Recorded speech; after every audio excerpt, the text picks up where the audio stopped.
അവർ പഞ്ചവടിയെ ലക്ഷ്യമാക്കി നടന്നു. വഴിമധ്യേ അവർ അഗസ്ത്യൻ സൂചിപ്പിച്ച ന്യഗ്രോധ വൃക്ഷം കണ്ടു. ഭീമാകാരനായ ഒരു പക്ഷി അതിന്മേലിരുന്നു. അതൊരു രാക്ഷസനാണെന്നും രൂപം മാറി തങ്ങളെ കാത്തിരിക്കുകയാണെന്നും അവർ തീർച്ചയാക്കി. രാമൻ ആ പക്ഷിയോട് ചോദിച്ചു, അങ്ങ് ആരാണ്? രാജകുമാരന്മാരെ കണ്ട് പക്ഷി ഏറ്റവും വികാരവിശനായി. അയാൾ പറഞ്ഞു, കുട്ടികളെ, ഞാൻ നിങ്ങളുടെ പിതാവിൻ്റെ ഒരു വലിയ ചങ്ങാതിയാണ്. അയാൾ അച്ഛൻ്റെ ചങ്ങാതിയാണെന്ന് കേട്ടപ്പോൾ രാമന് അത്യധികം സന്തോഷമായി. അയാളെപ്പറ്റി കൂടുതൽ കേൾക്കുവാൻ അദ്ദേഹം ഉത്സുകനായി. എങ്ങനെയാണ് അവർ തമ്മിൽ മൈത്രി ആരംഭിച്ചത്, അങ്ങനെയൊക്കെയുള്ള കാര്യങ്ങൾ അറിയുവാൻ അദ്ദേഹം ആഗ്രഹിച്ചു. പക്ഷി തൻ്റെ കഥ അവരോട് പറഞ്ഞു. ഇതായിരുന്നു ആ കഥാകഥനം. കശ്യപ പ്രജാപതിക്ക് അനവധി പുത്രിമാരുണ്ടായിരുന്നു. അവരിൽ ഒരുവളായിരുന്നു ശൈനി.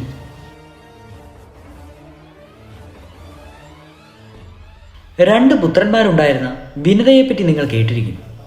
അവരിൽ ഒരുവൻ സൂര്യസാരഥിയായ അരുണനും മറ്റേയാൾ സാക്ഷാൽ നാരായണന്റെ വാഹനമായ ഗരുഡനുമാണ്.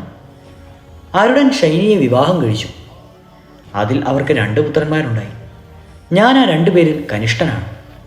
എൻ്റെ ജ്യേഷ്ഠൻ സാമ്പതിയാണ്. ജഡായു എന്നാണ് എൻ്റെ പേര്. ഈ കാട് വളരെ ഭീതികരവും ആവൽക്കരവുമാണ്. അങ്ങയ്ക്ക് ഇഷ്ടമാണെങ്കിൽ ഞാൻ നിങ്ങളുടെ ചങ്ങാതിയായി നിങ്ങളോട് ഒന്നിച്ചു പാർക്കാം. ലക്ഷ്മണനോടൊത്ത് അങ്ങയ്ക്ക് എവിടെയെങ്കിലും പോകേണ്ടി വരുമ്പോൾ ഞാൻ സീതയ്ക്ക് കാവലിരുന്നു കൊള്ളാം. രാമൻ ജഡായുവിനെ പ്രേമപൂർവ്വം ആശ്ലേഷിച്ചു. അയാൾ അച്ഛൻ്റെ മിത്രമായിരുന്നുവല്ലോ. അയാളുടെ സഹായത്തിന് നന്ദി പറയുകയും ചെയ്തു. അയാളത് കൃതജ്ഞതാപൂർവ്വം സ്വീകരിച്ചു. ആ 4 പേരും കൂടി പഞ്ചവടിയെ ലക്ഷ്യമാക്കി യാത്ര തുടർന്നു.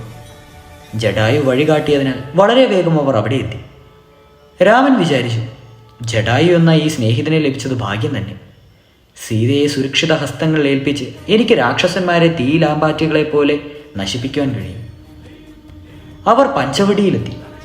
ചുറ്റും നോക്കിയ ശേഷം രാമൻ ലക്ഷ്മണനോട് പറഞ്ഞു, ലക്ഷ്മണ, അഗസ്ത്യ മഹർഷി സൂചിപ്പിച്ച സ്ഥലം ഇതാണ്.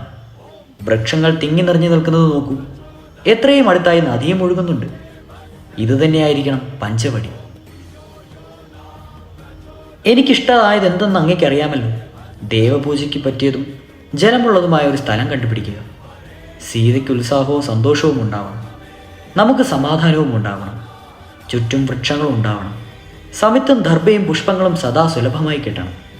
അങ്ങനെയെല്ലാമുള്ള ഒരു സ്ഥലം കണ്ടുപിടിച്ച് ഒരാശ്രമം പണിയുക. ലക്ഷ്മണൻ പറഞ്ഞു, ഞാൻ അങ്ങയുടെ ദാസൻ മാത്രമാണ് രാമ. ആശ്രമം ഞാൻ പണിയാം. സ്ഥാനം തിരഞ്ഞെടുക്കേണ്ടത് അങ്ങയുടെ ചുമതലയാണ്. അതെവിടെയാണെന്ന് നിശ്ചയിക്കുവാൻ ഞാൻ ആളല്ല.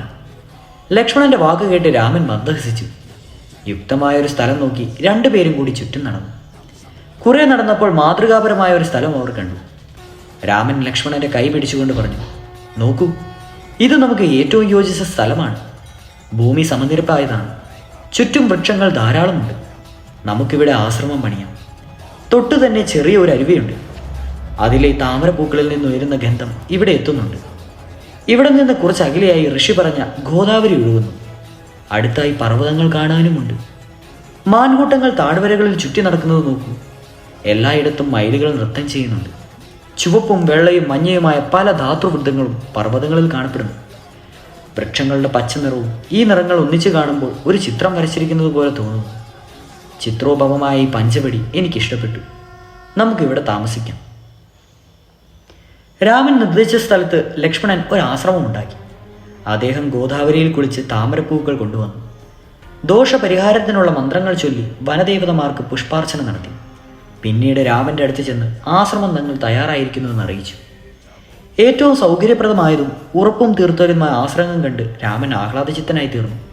അദ്ദേഹം ലക്ഷ്മണനെ ആലിംഗനം ചെയ്തു പറഞ്ഞു, ലക്ഷ്മണ, അങ്ങയോട് എനിക്ക് അമിതമായ സന്തോഷം തോന്നുന്നു. അങ്ങയുടെ പ്രവൃത്തി ശ്ലാഘനീയമായിരിക്കുന്നു.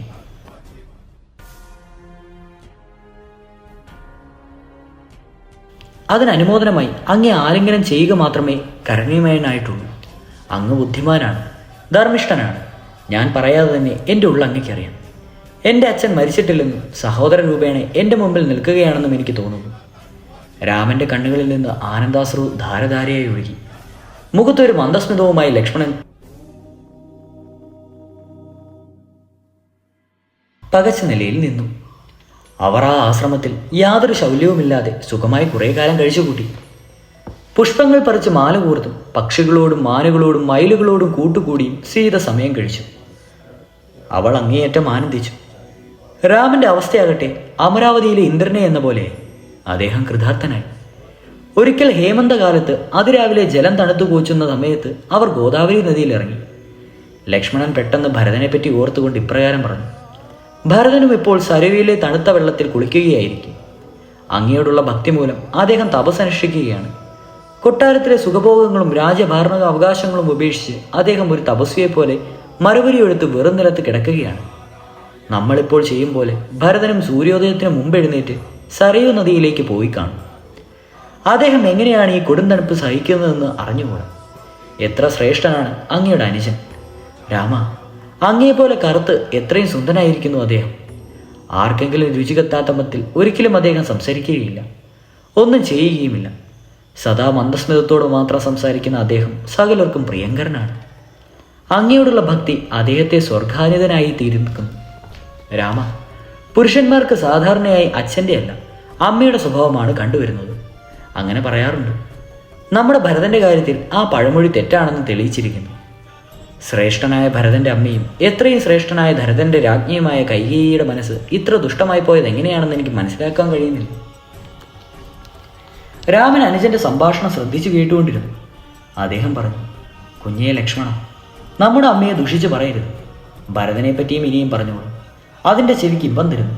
ഭരതനെ പറ്റി ഓർക്കുമ്പോൾ എൻ്റെ മനസ്സ് ദുഃഖിതവും വേദനാജനകവുമായി തീർന്നു. ഞാനും അദ്ദേഹത്തെപ്പറ്റി പലപ്പോഴും ചിന്തിക്കാറുണ്ട്. നാം ചിത്രകൂടത്തിലായിരുന്നപ്പോൾ ഭരതൻ വന്നെന്നോട് കൂടെ ചെല്ലുവാൻ അപേക്ഷിച്ചതും ഞാനത് നിരസിപ്പിച്ചപ്പോൾ അയാൾക്കുണ്ടായ നിരാശയും എനിക്ക് മറക്കുവാൻ കഴിയില്ല.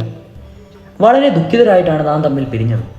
എൻ്റെ അഭിപ്രായം തന്നെ ഒടുവിൽ ഭരതനെ സ്വീകരിക്കേണ്ടി വന്നു. നിരാശയായാലും ദുഃഖത്തിലായാലും കണ്ണീരിൽ കുളിച്ച എൻ്റെ അനുജൻ്റെ മുഖം എൻ്റെ കണ്ണിൽ നിന്ന് മായുന്നില്ല. അതിനെക്കുറിച്ച് ആലോചിച്ച് പലപ്പോഴും എനിക്ക് ഉറങ്ങുവാൻ തന്നെ കഴിയുന്നില്ല. തലയിൽ പാതകങ്ങൾ വെച്ച് കണ്ണീരൊക്കെ ഒഴുക്കിക്കൊണ്ട് അവൻ്റെ പോക്ക് എൻ്റെ തലയിൽ നിന്ന് പോകുന്നില്ല. ഭരതനെ എത്രമാത്രം സ്നേഹിച്ചിരിക്കുന്നു. നമുക്ക് എന്നാണ് ഇനി തമ്മിൽ കാണുവാനാവുക? നമ്മുടെ പ്രിയ അയോധ്യയിൽ ഞാൻ എന്ന് തിരിച്ചെത്തും. പണ്ടത്തെ പോലെ നമ്മൾ 4 പേരും കൂടി എന്ന് വീണ്ടും ഒന്നിച്ചു ചേരും. പഴയ കാലത്തെപ്പറ്റി പലതും പറഞ്ഞ് അവർ സമയം കഴിഞ്ഞു. അമ്മമാരെ പറ്റി, ദിവംഗതയായ പ്രിയ പിതാവിനെപ്പറ്റി അങ്ങേ കാലം അതിൻ്റെ അഭിമുഖമായ വഴിക്ക് നീക്കി. അവർ പഞ്ചവടിയിൽ സുഖമായും സമാധാനമായും ദിവസങ്ങൾ കഴിച്ചു. പഞ്ചവടിയിലെ ആശ്രമത്തിൽ അവർ സുഖമായി കുറേ ദിവസങ്ങൾ കഴിച്ചുകൂട്ടി വരികയും ദിവസവും രാവിലെ ഗോദാവരിയിൽ പോയി കുളിക്കും, സൂര്യനെ വന്ദിക്കും, ദേവന്മാരെ സ്തുതിച്ചുകൊണ്ടുള്ള സ്തോത്രങ്ങൾ ചൊല്ലി പൂജ നടത്തും. രാമൻ സീതയോടൊപ്പം ആശ്രമത്തിലേക്ക് മടങ്ങും. ജലം നിറച്ച കുടവുമായി ലക്ഷ്മണൻ പിന്നാലെ ഉണ്ടാവും. അങ്ങനെ ചിട്ടയോടും ക്രമത്തോടും കൂടി അവർ കാലം കഴിച്ചു. അവർ ചുറ്റുമുള്ള വനത്തിൽ സസോത്ഭവം ചുറ്റി സഞ്ചരിച്ചു. സീതാസമയനായ രാമൻ ചിത്രാ നക്ഷത്രനോട് ചേർന്ന് നിൽക്കുന്ന ചന്ദ്രനെ പോലെ തോന്നപ്പെട്ടു. ഒരിക്കൽ സീതയും രാമനും അടുത്തടുത്തായും ലക്ഷ്മണൻ അവരിൽ നിന്ന് അല്പം ദൂരെയായും ഇരിക്കുന്ന സമയത്ത് ശൂർപ്പണക എന്നു പേരായ ഒരു രാക്ഷസി യാദർശികമായി അവിടെ വന്നു ചേർന്നു. സുപ്രസിദ്ധനായ സാക്ഷാൽ രാവണന്റെ സഹോദരിയായിരുന്നു ശൂർപ്പണക. അവൾ പെട്ടെന്ന് തന്റെ നടത്തം നിർത്തി രാമന്റെ നേരെ നോക്കി. അദ്ദേഹത്തിന്റെ വിസ്തൃതമായ മാറും നീണ്ട കൈകളും താമരദളം പോലെ ഭംഗിയുള്ള കണ്ണുകളും ഈ ലോകത്ത് കാണുവാൻ കഴിയാത്ത വിധത്തിലുള്ള മുഖഭംഗിയും അവൾ കണ്ടു. അവൾക്ക് നിന്ന നിൽപ്പിൽ നിന്ന് ഇറങ്ങുവാൻ വയ്യാതെയായി. ഇത്രയേറെ സൗന്ദര്യം അവൾ കണ്ടിരുന്നില്ല. ഈ മനുഷ്യൻ ഒരു മുനിയെപ്പോലെ ജഡധരിച്ചിരിക്കുന്നുവെങ്കിലും ഒരു രാജാവിനെ പോലെയാണ് അവൾക്ക് തോന്നിയത്. നീലത്താമര പോലെയായിരുന്നു അദ്ദേഹത്തിൻ്റെ നിറം. അദ്ദേഹത്തിൻ്റെ അന്തസ്സുറ്റ മുഖം കാമദേവനായ മന്മഥൻ്റേതുപോലെയായിരുന്നു. ശൂർപ്പണഖയ്ക്ക് അദ്ദേഹത്തോട് പ്രേമം തോന്നി. അദ്ദേഹത്തെ നാഥനായി കിട്ടുവാൻ അവൾ ആഗ്രഹിക്കുകയും ചെയ്തു. വിരൂപയായ ആ സ്ത്രീക്ക് സുഭകനായ പുരുഷനെ വേണം. അവൾ ഭീമാകാരിയായിരുന്നു. ഈ മെലിഞ്ഞ ചുറുചുറുക്കുള്ള പുരുഷന്റെ മേൽ അവളുടെ ദൃഷ്ടികൾ പതിച്ചു. അവളുടെ കണ്ണുകൾ രക്തവർണവും ക്രൂരവുമായിരുന്നുവെങ്കിൽ അദ്ദേഹത്തിൻ്റെ കണ്ണുകൾ സൗമ്യവും വിനീതവുമായിരുന്നു. അവളുടെ തലമുടി ചെമ്പിച്ചതായിരുന്നുവെങ്കിൽ അദ്ദേഹത്തിൻ്റെ ജടകെട്ടിയ മുടി കറുത്തതും മിനുത്തതുമായിരുന്നു. ഒരാൾക്ക് നോക്കി നിൽക്കാനാകാത്ത വിധം ഭീകരിയായിരുന്നു അവൾ. അദ്ദേഹമാകട്ടെ ഒരാൾ ഒരിക്കൽ നോക്കുന്ന പക്ഷം മറ്റൊന്നും നോക്കണമെന്ന് അയാൾക്ക് തോന്നുകയേയില്ല. അവളുടെ ശബ്ദം ഇടിനാദം പോലെയായിരുന്നുവെങ്കിൽ അദ്ദേഹത്തിൻ്റേത് ഏറ്റവും ശ്രവണസുഖമായിരുന്നു. അവളൊരു വൃദ്ധയായിരുന്നു, അദ്ദേഹം ചെറുപ്പവും. അവൾ വക്രബുദ്ധിയെങ്കിൽ അദ്ദേഹം ഋജുസ്വഭാവനുമായിരുന്നു. ശൂർപ്പണഖയ്ക്ക് രാമന്റെ കാന്തി കൊണ്ട് സഹിച്ചു നിൽക്കുവാനായില്ല. അവൾ അദ്ദേഹത്തിൻ്റെ അടുത്ത് ചെന്ന് അദ്ദേഹത്തോട് ചോദിച്ചു: ഈ സ്ഥലത്ത് അങ്ങൊരു അപരിചിതനാണെന്ന് തോന്നുന്നല്ലോ. അങ്ങ് മരവരിയും മാധൂലും ധരിച്ചിട്ടുണ്ട്. ഒരു ഋഷിയെപ്പോലെ ജടയും ധരിച്ചിട്ടുണ്ട്. എന്നാൽ കയ്യിൽ ധരിച്ചിട്ടുള്ള വില്ലും ശരങ്ങളും അങ്ങയുടെ വേഷത്തിന് ചേരുന്നവയല്ല. ഋഷിമാർ അവ ഉപയോഗിക്കാറില്ല. ഇത് രാക്ഷസന്മാരുടെ ആവാസ സ്ഥലമാണ്. അങ്ങെങ്ങനെ ഇവിടെ വന്നു? എന്നോട് സത്യം പറയുക. രാമൻ പറഞ്ഞു. ദശരഥൻ എന്ന പേരായ പ്രസിദ്ധനായ ഒരു രാജാവുണ്ടായിരുന്നു. ഞാൻ അദ്ദേഹത്തിൻ്റെ മൂത്ത പുത്രനാണ്. ജനങ്ങൾ എന്നെ രാമൻ എന്ന് വിളിക്കുന്നു. അല്പം ദൂരെയായി മാറി നിൽക്കുന്ന ആ യുവാവ് എൻ്റെ അനുജനായ ലക്ഷ്മണനാണ്. ഇവൾ എൻ്റെ പത്നി സീതയാണ്. വിദേഹ രാജാവായ ജനകൻ്റെ പുത്രിയാണ് ഇവൾ. എൻ്റെ അച്ഛൻ കൽപ്പിക്കിയാൽ ഞാൻ ഈ കാട്ടിൽ താമസിക്കാനായി വന്നതാണ്. ഭവതി ആരാണെന്നറിഞ്ഞാൽ കൊള്ളാം. ഭവതി ആരുടെയാണ്? ഞങ്ങൾക്കതറിയുവാൻ ആഗ്രഹമുണ്ട്. ആകൃതി കൊണ്ട് ഭവതി ഒരു രാക്ഷസിയാണെന്ന് തോന്നുന്നു. സത്യം പറയും, ഭവതി ഇവിടെ വന്നിരിക്കുന്നത് എന്തിനാണ്? ദേവതുല്യനായ മനുഷ്യനോട് പ്രേമാവേശം പൂണ്ട ശൂർപ്പണക പറഞ്ഞു. രാമ, എന്നെ പറ്റിയ എല്ലാ വിവരവും ഞാൻ അങ്ങയോട് പറയാം. ശൂർപ്പണക എന്നാണ് എൻ്റെ പേര്. ഞാനൊരു രാക്ഷസിയാണ്. ഞാൻ ആഗ്രഹിക്കുന്ന ഏത് രൂപവും എനിക്ക് കൈക്കൊള്ളുവാൻ കഴിയും. ഇവിടെ വസിക്കുന്നവരെയെല്ലാം ഭയപ്പെടുത്തിക്കൊണ്ട് ഞാൻ ഈ കാട്ടിൽ വസിക്കുന്നു. മഹാശക്തനും സുപ്രസിദ്ധനുമായ രാക്ഷസ രാജാവ് സാക്ഷാൽ രാവണനെ പറ്റി അങ്ങ് കേട്ടിരിക്കാം. ഞാൻ അദ്ദേഹത്തിൻ്റെ സഹോദരിയാണ്. അദ്ദേഹം വിശ്രവസിൻ്റെ പുത്രനാണ്. രാവണന് കുംഭകർണൻ എന്ന പേരായ ഒരു സഹോദരനുണ്ട്. അദ്ദേഹം ധീരനും വലിയ യോദ്ധാവുമാണ്. എന്നാൽ നിദ്രയോടാണ് അദ്ദേഹത്തിന് സ്നേഹം. അദ്ദേഹം സദാ നിദ്രയ്ക്ക് വശംവദനാണ്. എനിക്കൊരു മറ്റൊരു സഹോദരനുണ്ട്. അദ്ദേഹമാണ് വിഭീഷണൻ. അദ്ദേഹത്തിന് രാക്ഷസ സ്വഭാവം തീരെയില്ല. അദ്ദേഹം സദാ ധർമാചര്യ ചിന്തയിൽ മുഴുകിയിരിക്കുന്നു. പ്രവൃത്തിയും അപ്രകാരം തന്നെ. പ്രസിദ്ധ യോദ്ധാക്കളായ ഖരനും ദൂഷണനും എൻ്റെ സഹോദരന്മാർ തന്നെ. അവർ ഇവിടെ വസിക്കുന്നു. അതെല്ലാം ഇരിക്കട്ടെ. സന്ദർഭവശാൽ ഞാനിവിടെ വന്നു കയറി. അങ്ങയെ കാണുകയും ചെയ്തു. അങ്ങയെ കണ്ടതു മുതൽ എൻ്റെ മനസ്സിൽ ഒരേ ഒരു ആഗ്രഹമേ ഉള്ളൂ. അങ്ങയുടെ ഭാര്യാപദം തന്നെ. ഞാൻ എൻ്റെ നാഥനായി അങ്ങയെ വരിച്ചിരിക്കുന്നു. ഞാൻ വലിയ ശക്തിയുള്ളവളാണ്. ഇഷ്ടമുള്ളിടത്തേക്ക് എനിക്ക് പോകുവാൻ കഴിയും. എൻ്റെ ഭർത്താവാകൂ. ഈ സീതയ്ക്ക് എന്ത് ചെയ്യുവാൻ കഴിയും? അങ്ങയെപ്പോലെ ഒരു പുരുഷൻ്റെ ഭാര്യയാവാൻ അവൾക്ക് എന്ത് യോഗ്യതയാണുള്ളത്? അങ്ങയ്ക്ക് ചേർന്നത് ഞാനാണ്. അവൾ വിരൂപിയും അംഗസൗഷ്ഠ്യമില്ലാത്തവളുമാണ്. അവൾ എനിക്ക് ഭക്ഷണത്തിനേ ഉതകൂ. ഞാൻ അവളെ തിന്നെടുക്കാം. അങ്ങയുടെ സഹോദരനെയും തിന്നാം. അങ്ങനെ അവരുടെ ബാധ ഒഴിയും. ഈ ദണ്ഡകാരണ്യത്തിൽ അങ്ങയ്ക്ക് എന്നോടൊപ്പം സസുഖം ജീവിച്ചെന്ന് നയിക്കാം. കൈകൾ പെരുതായ തൻ്റെ അരക്കെട്ടിൽ തിരികെ ആ 3 പേരെയും നോക്കി പൊട്ടിച്ചിരിച്ചുകൊണ്ട് അവൾ അവിടെ നിന്നു. രാമൻ അവളുടെ വാക്കുകൾ ഗവനിച്ചില്ല. ഒരു വിനോദഭാവത്തിൽ അവളെ അവിടെ നിന്ന് പറഞ്ഞയക്കുവാൻ അദ്ദേഹം തീരുമാനിച്ചു. ഒരു ചെറിയ മന്ദഹാസത്തോടുകൂടി അദ്ദേഹം പറഞ്ഞു. ഞാനൊരു വിവാഹിതനാണ്. എൻ്റെ ഭാര്യയെ സ്നേഹിക്കുന്നവനുമാണ്. ഭവതിയെ പോലുള്ള ഒരുവൾക്ക് ഒരുത്തൻ്റെ 2ാം ഭാര്യയാവാൻ സാധ്യമാവില്ല. ഭർത്താവായവന് മറ്റൊരുത്തിയുമായി ജീവിതം പങ്കിടുവാൻ കഴിയുന്നവരില്ല. എൻ്റെ അനുജനായ ഈ ലക്ഷ്മണൻ ആഭ്യഗാമ്യനാണ്. എന്നെപ്പോലെ വീരനുമാണ്. ഭവതിക്ക് അയാളെ ചേരുക. അയാളെ ഭർത്താവായി സ്വീകരിക്കുക. അയാളെ ഭൗതിക്ക് മാത്രമായി ലഭിക്കുന്നതാണ്. കാമമോഹിതയായ ശൂർപ്പണയ്ക്ക് അദ്ദേഹം പറയുന്നത് ശരിയാണെന്ന് തോന്നി. ലക്ഷ്മണൻ്റെ അടുത്ത് ചെന്ന് അവൾ പറഞ്ഞു. അങ്ങയുടെ ഭാര്യയാവാൻ വേണ്ടത്ര സൗന്ദര്യം എനിക്കുണ്ട്. അങ്ങ് വളരെ സുഭഗനാണ്. ഞാനും അതുപോലെ തന്നെ. എന്നെ കല്യാണം കഴിക്കും. നമുക്ക് ദണ്ഡകാരണ്യത്തിൽ സുഖമായി കഴിയാം. രാമൻ്റെ തമാശയ്ക്ക് മാറ്റുകൂട്ടുവാൻ ലക്ഷ്മണൻ തീരുമാനിച്ചു. അദ്ദേഹം ഒന്നുകൂടി മന്ദസിച്ച് പറഞ്ഞു. ഇങ്ങനെ പറയുകയും ചെയ്തു. ഞാൻ ഈ രാമൻ്റെ ഭൃത്യനാണ്. ഒരു ഭൃത്യൻ്റെ ഭാര്യയാകുവാൻ ഭൗതിക്ക് എങ്ങനെ സാധിക്കും? എനിക്ക് സ്വാതന്ത്ര്യമില്ല. ഞാൻ അദ്ദേഹത്തിൻ്റെ ആശ്രിതൻ മാത്രമാണ്.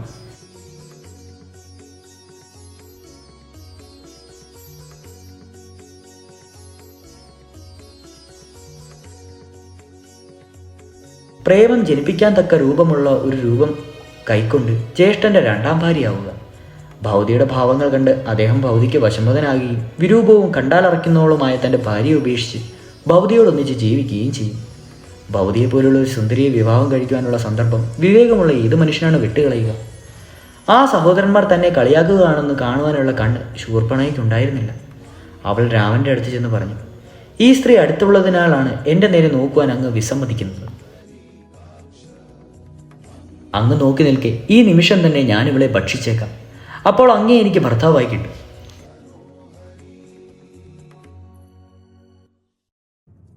കനൽക്കട്ടുകൾ പോലെ തഴുത്ത കണ്ണുകളുമായി അവൾ ഭയം കൊണ്ട് കണ്ണു തുറച്ചു നിന്നിരുന്ന സീതയുടെ നേരെ പാഞ്ഞു ചെന്നു. സീതയുടെ ഭയം കണ്ടു നിൽക്കുവാൻ രാമന് കഴിഞ്ഞില്ല. അദ്ദേഹം അവളെ പിന്നാക്കം തള്ളി മാറ്റി ഈ വിധം പറഞ്ഞു. കുഞ്ഞേ, ലക്ഷ്മണ, ക്രൂരരോട് കളി പാടില്ല എന്ന് എനിക്ക് ബോധ്യമായി. സീതയ്ക്കൊന്നും പറ്റാതെ സൂക്ഷിക്കുക. ഈ രാക്ഷസിക്ക് ശിക്ഷ നൽകുക തന്നെ വേണം. അവളെ അംഗഭംഗം വരുത്തി വിട്ടയക്കുക.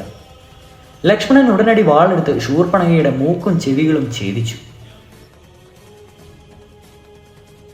വേദനയാൽ അലറിക്കൊണ്ട് അവൾ കാട്ടിലേക്ക് ഓടി. അവളുടെ അലർച്ച മേഘഗർജനം പോലെ അവൾക്ക് തോന്നി. വേഗത്തിൽ തന്നെ അവൾ ജനനസ്ഥാനത്തെത്തി. അവിടെ രാക്ഷസന്മാരുടെ ആവാസ കേന്ദ്രമായിരുന്നു. സഹോദരനായ ഖരന്റെ മുമ്പിൽ അവൾ വീണു. ഇടിവെട്ടും പോലുള്ള ശബ്ദമാണ് അവൾ വീണപ്പോൾ ഉണ്ടായത്. ചോരയിൽ മുങ്ങിയ ശൂർപ്പണഖയെ ഖരൻ കണ്ടു. അവൾ കഠിന വേദന അനുഭവിക്കാനുണ്ടെന്നറിഞ്ഞത് മനസ്സിലായി. എന്താണ് സംഭവിച്ചതെന്ന് അദ്ദേഹം അറിഞ്ഞില്ല. അവളെ ഉപദ്രവിച്ചവരോട് അദ്ദേഹം രോക്ഷാകുലരായി. അദ്ദേഹം അവളോട് ചോദിച്ചു, പ്രിയ സോദരി, എഴുന്നേൽക്കൂ. എന്തു സംഭവിച്ചു? എന്നോട് തന്നെ പറയൂ. ഈ സാഹസത്തിന് ആരെയാണ് ഞാൻ ശിക്ഷിക്കേണ്ടത്? ഉറങ്ങുന്ന കാളസർപ്പത്തെ തോണ്ടി ഉണർത്തത്തക്ക വിധി ആരാണ്? പുഷ്പമാല്യമാണെന്ന് കരുതി മരണശാപം എടുത്ത് കണ്ടത്തിലണിഞ്ഞിരിക്കുന്നത് ആരാണ്? അയാളുടെ അവസാനം എടുത്ത് എന്ന് തീർച്ച. അല്ലെങ്കിൽ അയാൾ നിന്നോട് ഇത് ചെയ്യുമായിരുന്നില്ല. ഇതെങ്ങനെ സംഭവിച്ചു? എന്നെയും എൻ്റെ വർഗത്തെയും ശത്രുവാക്കിയാൽ എന്തായിരിക്കും ഫലമെന്ന് അയാൾക്കറിയില്ലേ? ഇന്ദ്രൻ കൂടി എൻ്റെ മുമ്പിൽ അശക്തനാണ്. ഞാൻ ഈ നിമിഷം തന്നെ ശരങ്ങൾ കൊണ്ട് അയാളെ ഖനിച്ചേക്കാം. ഈ വരണ്ട ഭൂമിയിൽ അയാളുടെ രക്തം ഒഴുക്കിയേക്കാം. കഴുക്കന്മാർക്കും പരുന്നുകൾക്കും ഇന്നും 10 മാസം തിന്നുവാൻ കഴിയും. ഏതോ ദേവനോ ദേവഗംഗനോ ഗന്ധർവനോ ആണ് നിന്റെ മേൽ കൈവച്ചതെങ്കിൽ മൂർഖത്വം ഉണ്ടായത് എന്നോട് പറയാകുക. ശൂർപ്പണഖ വളരെ ദുഃഖിതയായി.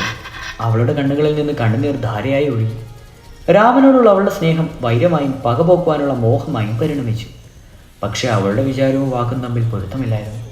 അവൾ പറഞ്ഞു, പ്രിയ സഹോദര, ദണ്ഡകാരണ്യത്തിലെ 2 നവാഗതരെ പറ്റി അങ്ങ് കേൾക്കാഞ്ഞത് അത്ഭുതം തന്നെ. ഞാനിന്ന് അവരെ കണ്ടു. അവർ യുവാക്കളാണ്, സുഭകരും ശക്തരുമാണ്. അവർ ആർഭാടത്തിൽ കഴിഞ്ഞവരാണെന്ന് തോന്നുന്നു. ബഹുശക്തരാണെങ്കിലും അവരുടെ അംഗങ്ങൾ മൃദുലങ്ങളാണ്. അവരുടെ നയനങ്ങൾ നീണ്ടതും താമരപ്പൂ പോലെ ഭംഗിയുള്ളതുമാണ്. യതിമാരെ പോലെയാണ് അവരുടെ വേഷം. അവർ വലിയ ധർമ്മിഷ്ഠന്മാരാണെന്ന് തോന്നുന്നു. ആശ്രമവാസികളെ പോലെയാണ് ജീവിക്കുന്നതെങ്കിലും അവർ സത്യത്തിൽ രാജകുമാരന്മാരാണ്. ദശരഥനാണെന്ന് പേരായ ഒരു രാജാവിൻ്റെ പുത്രന്മാരാണവർ. രാമൻ എന്നും ലക്ഷ്മണനും എന്നാണ് അവരുടെ പേര്. ഈ ലോകത്തിൽ അവർക്ക് സമമായി മറ്റൊരു വെല്ലാളി ഉണ്ടെന്ന് തോന്നുന്നില്ല. അവർ സൽസ്വഭാവികളും ദയാബുദ്ധിയുള്ളവരുമാണ്.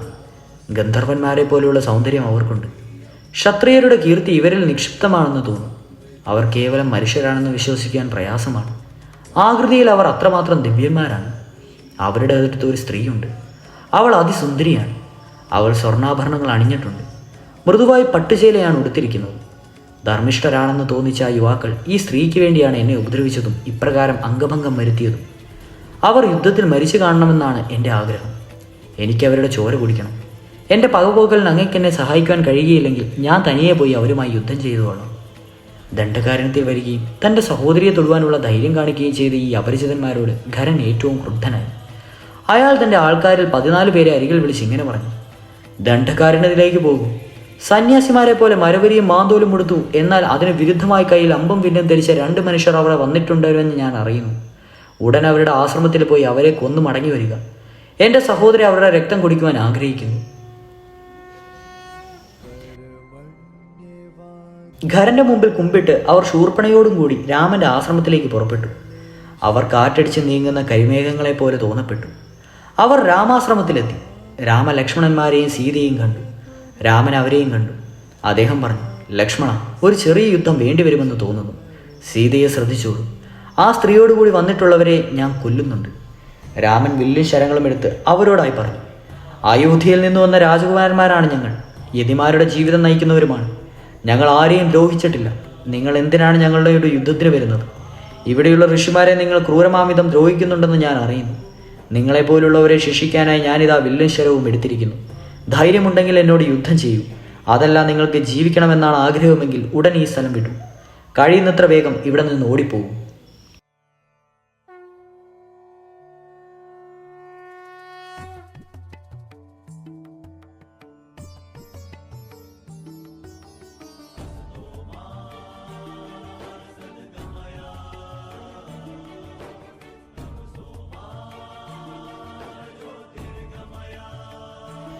രാമന്റെ അപമാനകരമായ സംഭാഷണം ഖരഭൃത്യന്മാർക്ക് സഹിക്കുവാൻ കഴിഞ്ഞില്ല.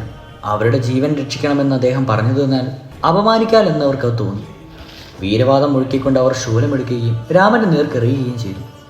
രാമൻ അവരെ മുഴുവൻ ഖണ്ഡിച്ചു.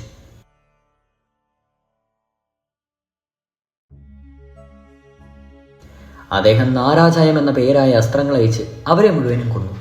അത് രാമനൊരു കളി പോലെയായിരുന്നു. അവർ 14 പേരും ചത്തു മണ്ണിൽ മറിഞ്ഞു വീണു. രാമന്റെ ശൗര്യം കണ്ട് ശൂർപ്പണഖ അത്ഭുതപ്പെട്ടു, അതേസമയം ഭയപ്പെടുകയും ചെയ്തു.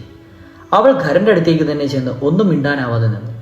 അവളുടെ മൗനം കണ്ട് ഖരന്റെ ക്ഷയമറ്റു. അദ്ദേഹം പറഞ്ഞു, നീ ആവശ്യപ്പെട്ടത് ഞാൻ ചെയ്തു തന്നു. നിന്നെ അപമാനിച്ചവരെ കൊല്ലുവാൻ ഞാൻ എൻ്റെ ആൾക്കാരെ അയച്ചു. ഇനി എന്താണ് നിനക്ക് വേണ്ടത്? നീ കണ്ണിൽ കണ്ണീരുമായി ഇവിടെ വന്നു നിൽക്കുന്നതിൻ്റെ കാരണം എന്താണ്? ദുഃഖമാർന്ന മുഖത്തുകൂടി എന്തുകൊണ്ടാണ് ഇങ്ങനെ നിൽക്കുന്നത്? അവൾ പറഞ്ഞു, എൻ്റെ പ്രിയ സോദര, അങ്ങ് ഇപ്പോഴും എന്നെ സന്തോഷിപ്പിക്കാൻ ശ്രമിക്കുന്നുണ്ടെന്ന് എനിക്കറിയാം. എന്നെ വിരൂപിയാക്കുന്നവരോട് പകരം ചോദിക്കാൻ അങ്ങ് അങ്ങയുടെ ആൾക്കാരെ അയച്ചു. എന്നാൽ രാമൻ അവരെ എല്ലാം കൊന്നിരിക്കുന്നു. അവരവിടെ രക്തത്തിൽ കുടിച്ച് കിടക്കുന്നുണ്ട്. എനിക്ക് ഭയം തോന്നുന്നു. അങ്ങ് അവരെ കൊല്ലണം, അല്ലെങ്കിൽ ഞാൻ തന്നെ അവരെ കൊല്ലുന്നതാണ്. അങ്ങയ്ക്ക് അവരെ ഭയമാണെന്ന് തോന്നുന്നു. രാമന്റെ മുമ്പിൽ താൻ അശക്തനാണെന്ന് ഒരുപക്ഷെ അങ്ങയ്ക്ക് തോന്നുന്നുണ്ടാവും. നമ്മുടെ വംശത്തിന് ഒരു അപമാനമാണെന്ന്. അങ്ങയ്ക്ക് അല്പമെങ്കിലും അഭിമാനമുണ്ടെങ്കിൽ ഉടനെ പോയ രാമനോട് യുദ്ധം ചെയ്ത് അദ്ദേഹത്തെ കൊല്ലുക. അതല്ലെങ്കിൽ അങ്ങയുടെ എല്ലാ ബന്ധുക്കളെയും കൂട്ടി ഈ ജന്മസ്ഥാനം വിടുക. വെറും 2 സാധാരണ മനുഷ്യരെ ഭയന്നുകൊണ്ട് ഞാനിവിടെ താമസിക്കുന്നത് ആർക്കും ഒരു ഗുണവും ചെയ്യില്ല. അവൾ തൻ്റെ മേൽ കോരിച്ചെറിഞ്ഞ അപമാന വാക്കുകൾ കേട്ട് ഖരൻ കോപാസന്തനായി. അദ്ദേഹം പറഞ്ഞു, ഈ സംസാരം നിർത്തൂ. കൊടുങ്കാറ്റിൽ സമുദ്രനെന്ന പോലെ എൻ്റെ കോപം പൊട്ടിത്തെറിക്കുവാൻ പോകുന്നു. ഞാൻ രാമനെ ഭയക്കുന്നു എന്ന് ആരാണ് പറഞ്ഞത്? ഈ നിമിഷം തന്നെ ഞാൻ പോയി ആ 2 പേരെയും യമലോകത്തേക്ക് അയക്കുന്നുണ്ട്. ഖരൻ രാമനോട് യുദ്ധത്തിനൊരുങ്ങിയത് കണ്ട് ശൂർപ്പണഖയ്ക്ക് സന്തോഷമായി. അവൾ ഖരനെ പുകഴ്ത്തിപ്പാടുവാൻ തുടങ്ങി. ഖരൻ തൻ്റെ സേനാനായകനായ ദൂഷണനെ വിളിച്ച് ഇങ്ങനെ പറഞ്ഞു, സൈന്യത്തെ ശേഖരിക്കും. നമ്മുടെ ഉത്തമ കിങ്കരന്മാരായ 14 പേരെ കൊന്ന ആ അജ്ഞാത മനുഷ്യരോട് യുദ്ധം ചെയ്യുവാൻ ഞാൻ ധീരരും ശക്തനുമായ നിർഭയനുമായ 14,000 യോദ്ധാക്കൾ തയ്യാറാവട്ടെ. വേഗം ആയുധങ്ങൾ ശേഖരിക്കും. ഉത്തമ അശ്വങ്ങളെ പൂട്ടിയ രഥം കൊണ്ടുവരിക. ഈ ചെറിയ മനുഷ്യനോട് യുദ്ധം ചെയ്യുവാൻ ഞാൻ തീരുമാനിച്ചിരിക്കുന്നു. ഇന്ന് തന്നെ എനിക്ക് അദ്ദേഹത്തെ കൊല്ലണം. ഖരന്റെ രഥമെത്തി. അത് സ്വർണം കൊണ്ട് പൊതിഞ്ഞ് രത്നങ്ങൾ പതിഞ്ഞ് വളരെ ഭംഗിയിൽ നിർമ്മിച്ചതായിരുന്നു. അത് സൂര്യതുല്യം പ്രകാശിച്ചു. യുദ്ധത്തിന് വേണ്ട ആയുധങ്ങളെല്ലാം സജ്ജീകരിച്ച് ഖരൻ രഥത്തിൽ കയറി. സൈന്യം അദ്ദേഹത്തിന് ചുറ്റും നിരന്നു. ഒപ്പം തന്നെ ദൂഷണൻ നിന്നിരുന്നു. 2 മനുഷ്യരെ കൊല്ലുവാനായി ഖരനാൽ നയിക്കപ്പെട്ട ആ ഗംഭീര സൈന്യം ജനസ്ഥാനത്തിൽ നിന്ന് പുറപ്പെട്ടു. അതിൻ്റെ ശബ്ദകോലാഹലം ആകാശത്തേക്ക് ഉയർന്നു. അവർ അതിവേഗം മുന്നോട്ട് നീങ്ങി സമുദ്രതുല്യം പരന്നു കിടന്നിരുന്ന ആ സൈന്യത്തിനിടയിൽ ഖരന്റെ രഥം കാർമേഘങ്ങൾക്കിടയിലെ സൂര്യന് തുല്യം തിളങ്ങി. എവിടെയും ദുശ്ശകനങ്ങൾ കാണപ്പെട്ടു. പെട്ടെന്ന് കടും ചോര നിറത്തിലുള്ള മേഘം ആകാശത്തിൽ നിറഞ്ഞു. ഘോരമായ രക്തമഴ സൈന്യത്തിന്റെ മേൽ വീണു. കുതിരകൾ അടിതെറ്റി വീണു. സൂര്യന് ചുറ്റും ഒരു കറുത്ത വളയം കാണപ്പെട്ടു. കൊടിമരത്തിൽ കഴുകൻ വന്നിരിക്കുന്നു. അത്യാപത്തിനെ സൂചിപ്പിക്കുന്നതായ മറ്റു പല ദുശ്ശകനങ്ങളും ഉണ്ടായി. എന്നാൽ ഖരൻ അതൊന്നും വകവച്ചില്ല. ഈ പ്രകൃതി ദൃശ്യങ്ങളൊന്നും എനിക്ക് ബാധകമല്ല. അദ്ദേഹം പറഞ്ഞു, ദുർബലരും ഭീരുക്കളും മാത്രമേ ഈ വക കാര്യങ്ങൾക്ക് പ്രാധാന്യം നൽകാറുള്ളൂ. എനിക്കൊരു ഭയവുമില്ല.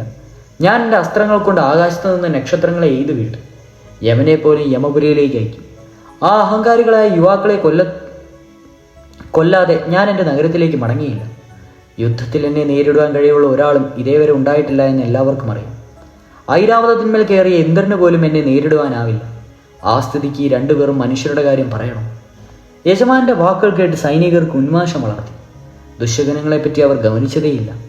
ഋഷിമാർ, ദേവന്മാർ, സിദ്ധന്മാർ, ഗന്ധർവന്മാർ, ചാരണന്മാർ എന്നിവർ യുദ്ധം കാണുവാനായി ആകാശത്തിൽ നിറഞ്ഞു.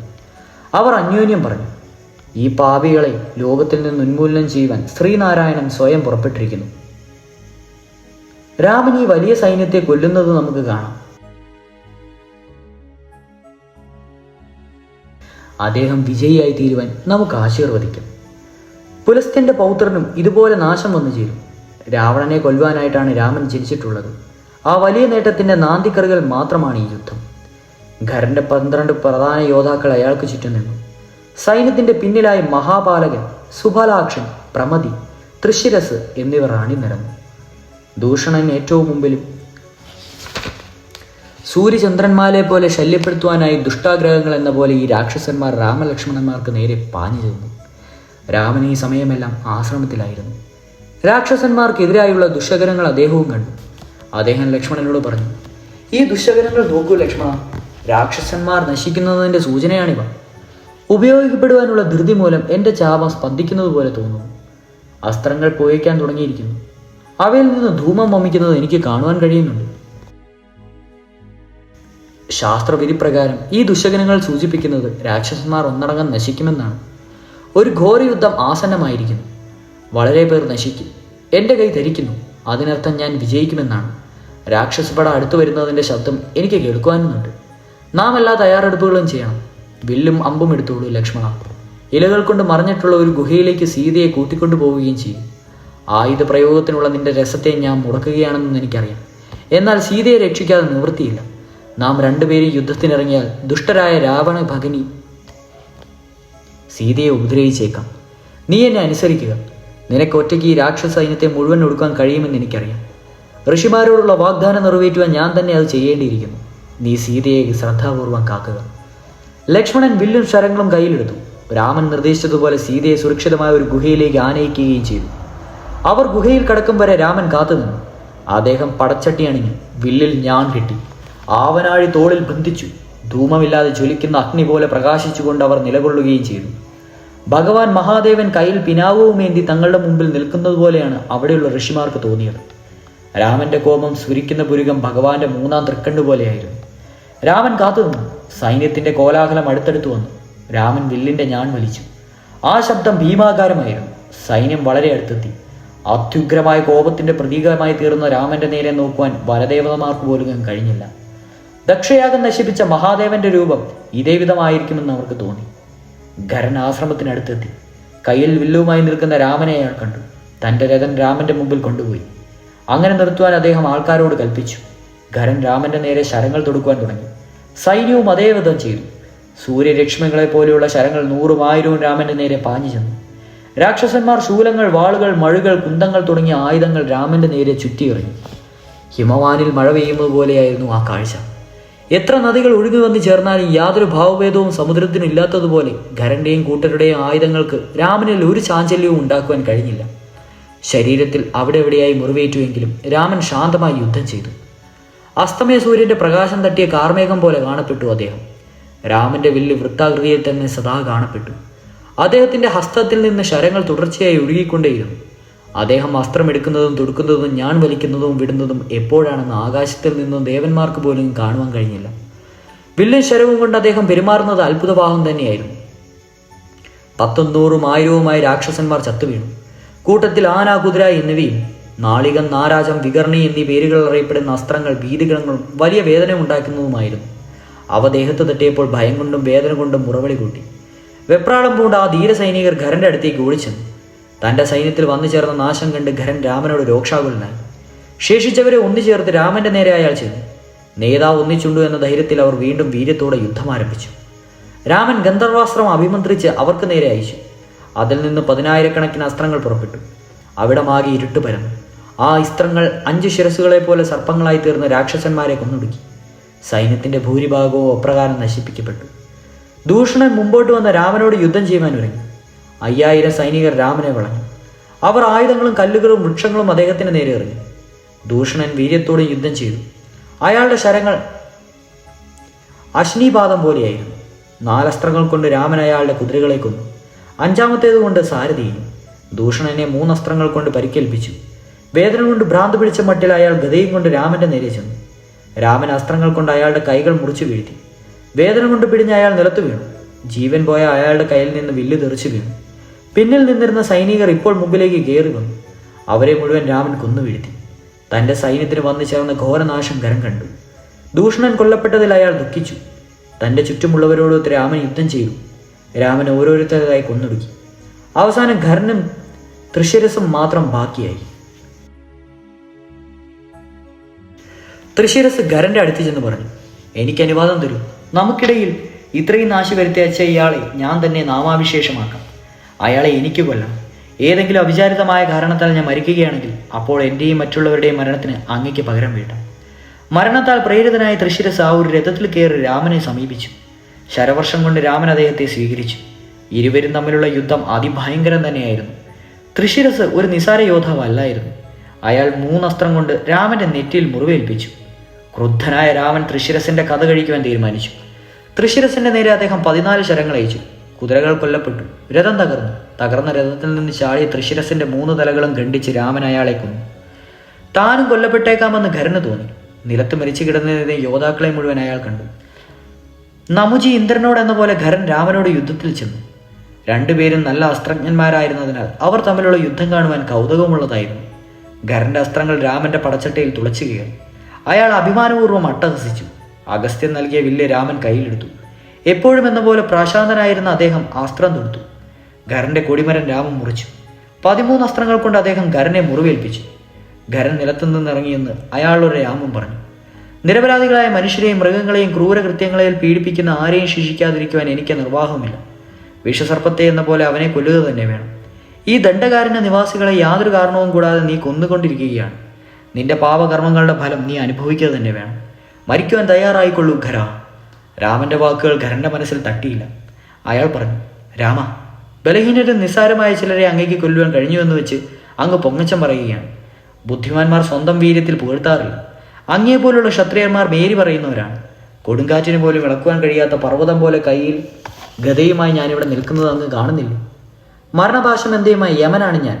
ഞാനിപ്പോൾ സംസാരിച്ചു നിൽക്കുന്നത് ബുദ്ധിപൂർവകമല്ല. സൂര്യൻ അസ്തമിക്കാറായി. ഇടയ്ക്ക് വെച്ച് യുദ്ധം നിർത്തുവാൻ ഞാൻ ആഗ്രഹിക്കുന്നില്ല. അങ്ങയുടെ അഹങ്കാരം നശിപ്പിച്ച ശേഷം എനിക്കൊന്ന് സമാധാനമായി ഉറങ്ങണം. ഖരൻ തന്റെ ഗത രാമന് നേരെ എറിഞ്ഞു. ആകാശത്തിൽ വെച്ച് തന്നെ രാമൻ അതിനെ 1000 ഖണ്ഡങ്ങളായി മുറിച്ചു. രാമൻ ചിരിച്ചുകൊണ്ട് പറഞ്ഞു, ആ ഗത തകർന്നതോടെ എന്നെ പരാജയപ്പെടുത്തുവാനുള്ള അങ്ങയുടെ ആശ തകർന്നിരിക്കും. അങ്ങ് ഭൂമിയിൽ സ്ഥിരമായി ശയിക്കും. ഒരു സ്ത്രീയെ ആലിംഗനം ചെയ്യും പോലെ അങ്ങിപ്പോൾ ഭൂമിയെ ആശ്ലേഷിക്കും. സമാധാനമായി ഉറങ്ങണമെന്ന് അങ്ങ് പറഞ്ഞിട്ടു. ഒട്ടും വിഷാദിക്കേണ്ട, ഞാനത് സമാധാനിപ്പിച്ചു തരാം. അങ്ങയ്ക്ക് സമാധാനത്തിന് അർഹതയില്ല, അവകാശവുമില്ല. അങ്ങയുടെ മരണശേഷം ദണ്ഡകാരണ്യ നിവാസികൾ നിർഭയരായി ചുറ്റി സഞ്ചരിക്കും. അങ്ങയെ ഇല്ലാതാക്കാനാണ് എൻ്റെ ജീവിത ഉദ്ദേശം തന്നെ. ഖരൻ കോപാസന്തനായി. അയാൾ ഒരു വലിയ സാരവൃക്ഷം പുഴകിയെടുത്ത് രാമന്റെ നേരെ എറിഞ്ഞു. രാമൻ അത് നിഷ്പ്രയാസം തടുക്കുകയും ഖരന്റെ നേരെ ശരവർഷം പൊഴിക്കുകയും ചെയ്തു. മുറിവുകളിൽ നിന്ന് രക്തമൊലിപ്പിച്ചുകൊണ്ട് കഠിന വേദനയോടുകൂടി ഖരൻ രാമന്റെ നേരെ പാഞ്ഞു ചെന്നു. ഭീമത്സമായ അവന്റെ രൂപം കണ്ട് രാമന് വെറുപ്പ് തോന്നി. അദ്ദേഹം 2 അടി പിന്നാക്കം വെച്ചു. അസ്ത്രം കയ്യിലെടുത്ത് ഇന്ദ്രനെ അഭിമന്ത്രിച്ച് അദ്ദേഹം ഖരന്റെ നേരെ തൊടുത്തുവിട്ടു. അത് ഖരന്റെ മാർവിടത്തിൽ തറച്ചു. ശ്വേതാരണ്യത്തിൽ മഹാദേവനിൽ ഭസ്മിക്കപ്പെട്ട അന്തകനെ പോലെ ആ രാക്ഷസന്മാർ മരിച്ചു വീണു. രാമന്റെ മേൽ സ്വർഗത്തിൽ നിന്നും പുഷ്പവൃഷ്ടിയുണ്ടായി. കുതിരകളെയും ആനകളെയും രാക്ഷസന്മാരെയും ശവശരീരങ്ങളും 1000കണക്കിന് ആയുധങ്ങളും തകർന്ന രഥങ്ങളും യജ്ഞശാലയിൽ വിരിച്ച ദർഭപ്പുല്ല് പോലെ അവിടെയാകെ ചിഹ്നിച്ച് തിളക്കിടന്നു. ലക്ഷ്മണൻ യുദ്ധം ഉറ്റുനോക്കിക്കൊണ്ടിരുന്നു.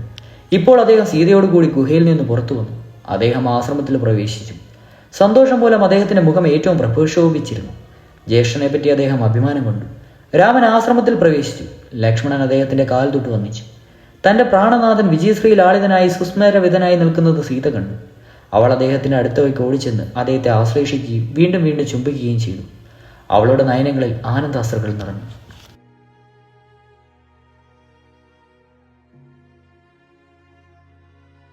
അകമ്പൻ എന്നു പേരായ ഒരു രാക്ഷസൻ കാര്യമായ പരിക്കുകളൊന്നും ഏൽക്കാതെ രക്ഷപ്പെട്ടിരുന്നു.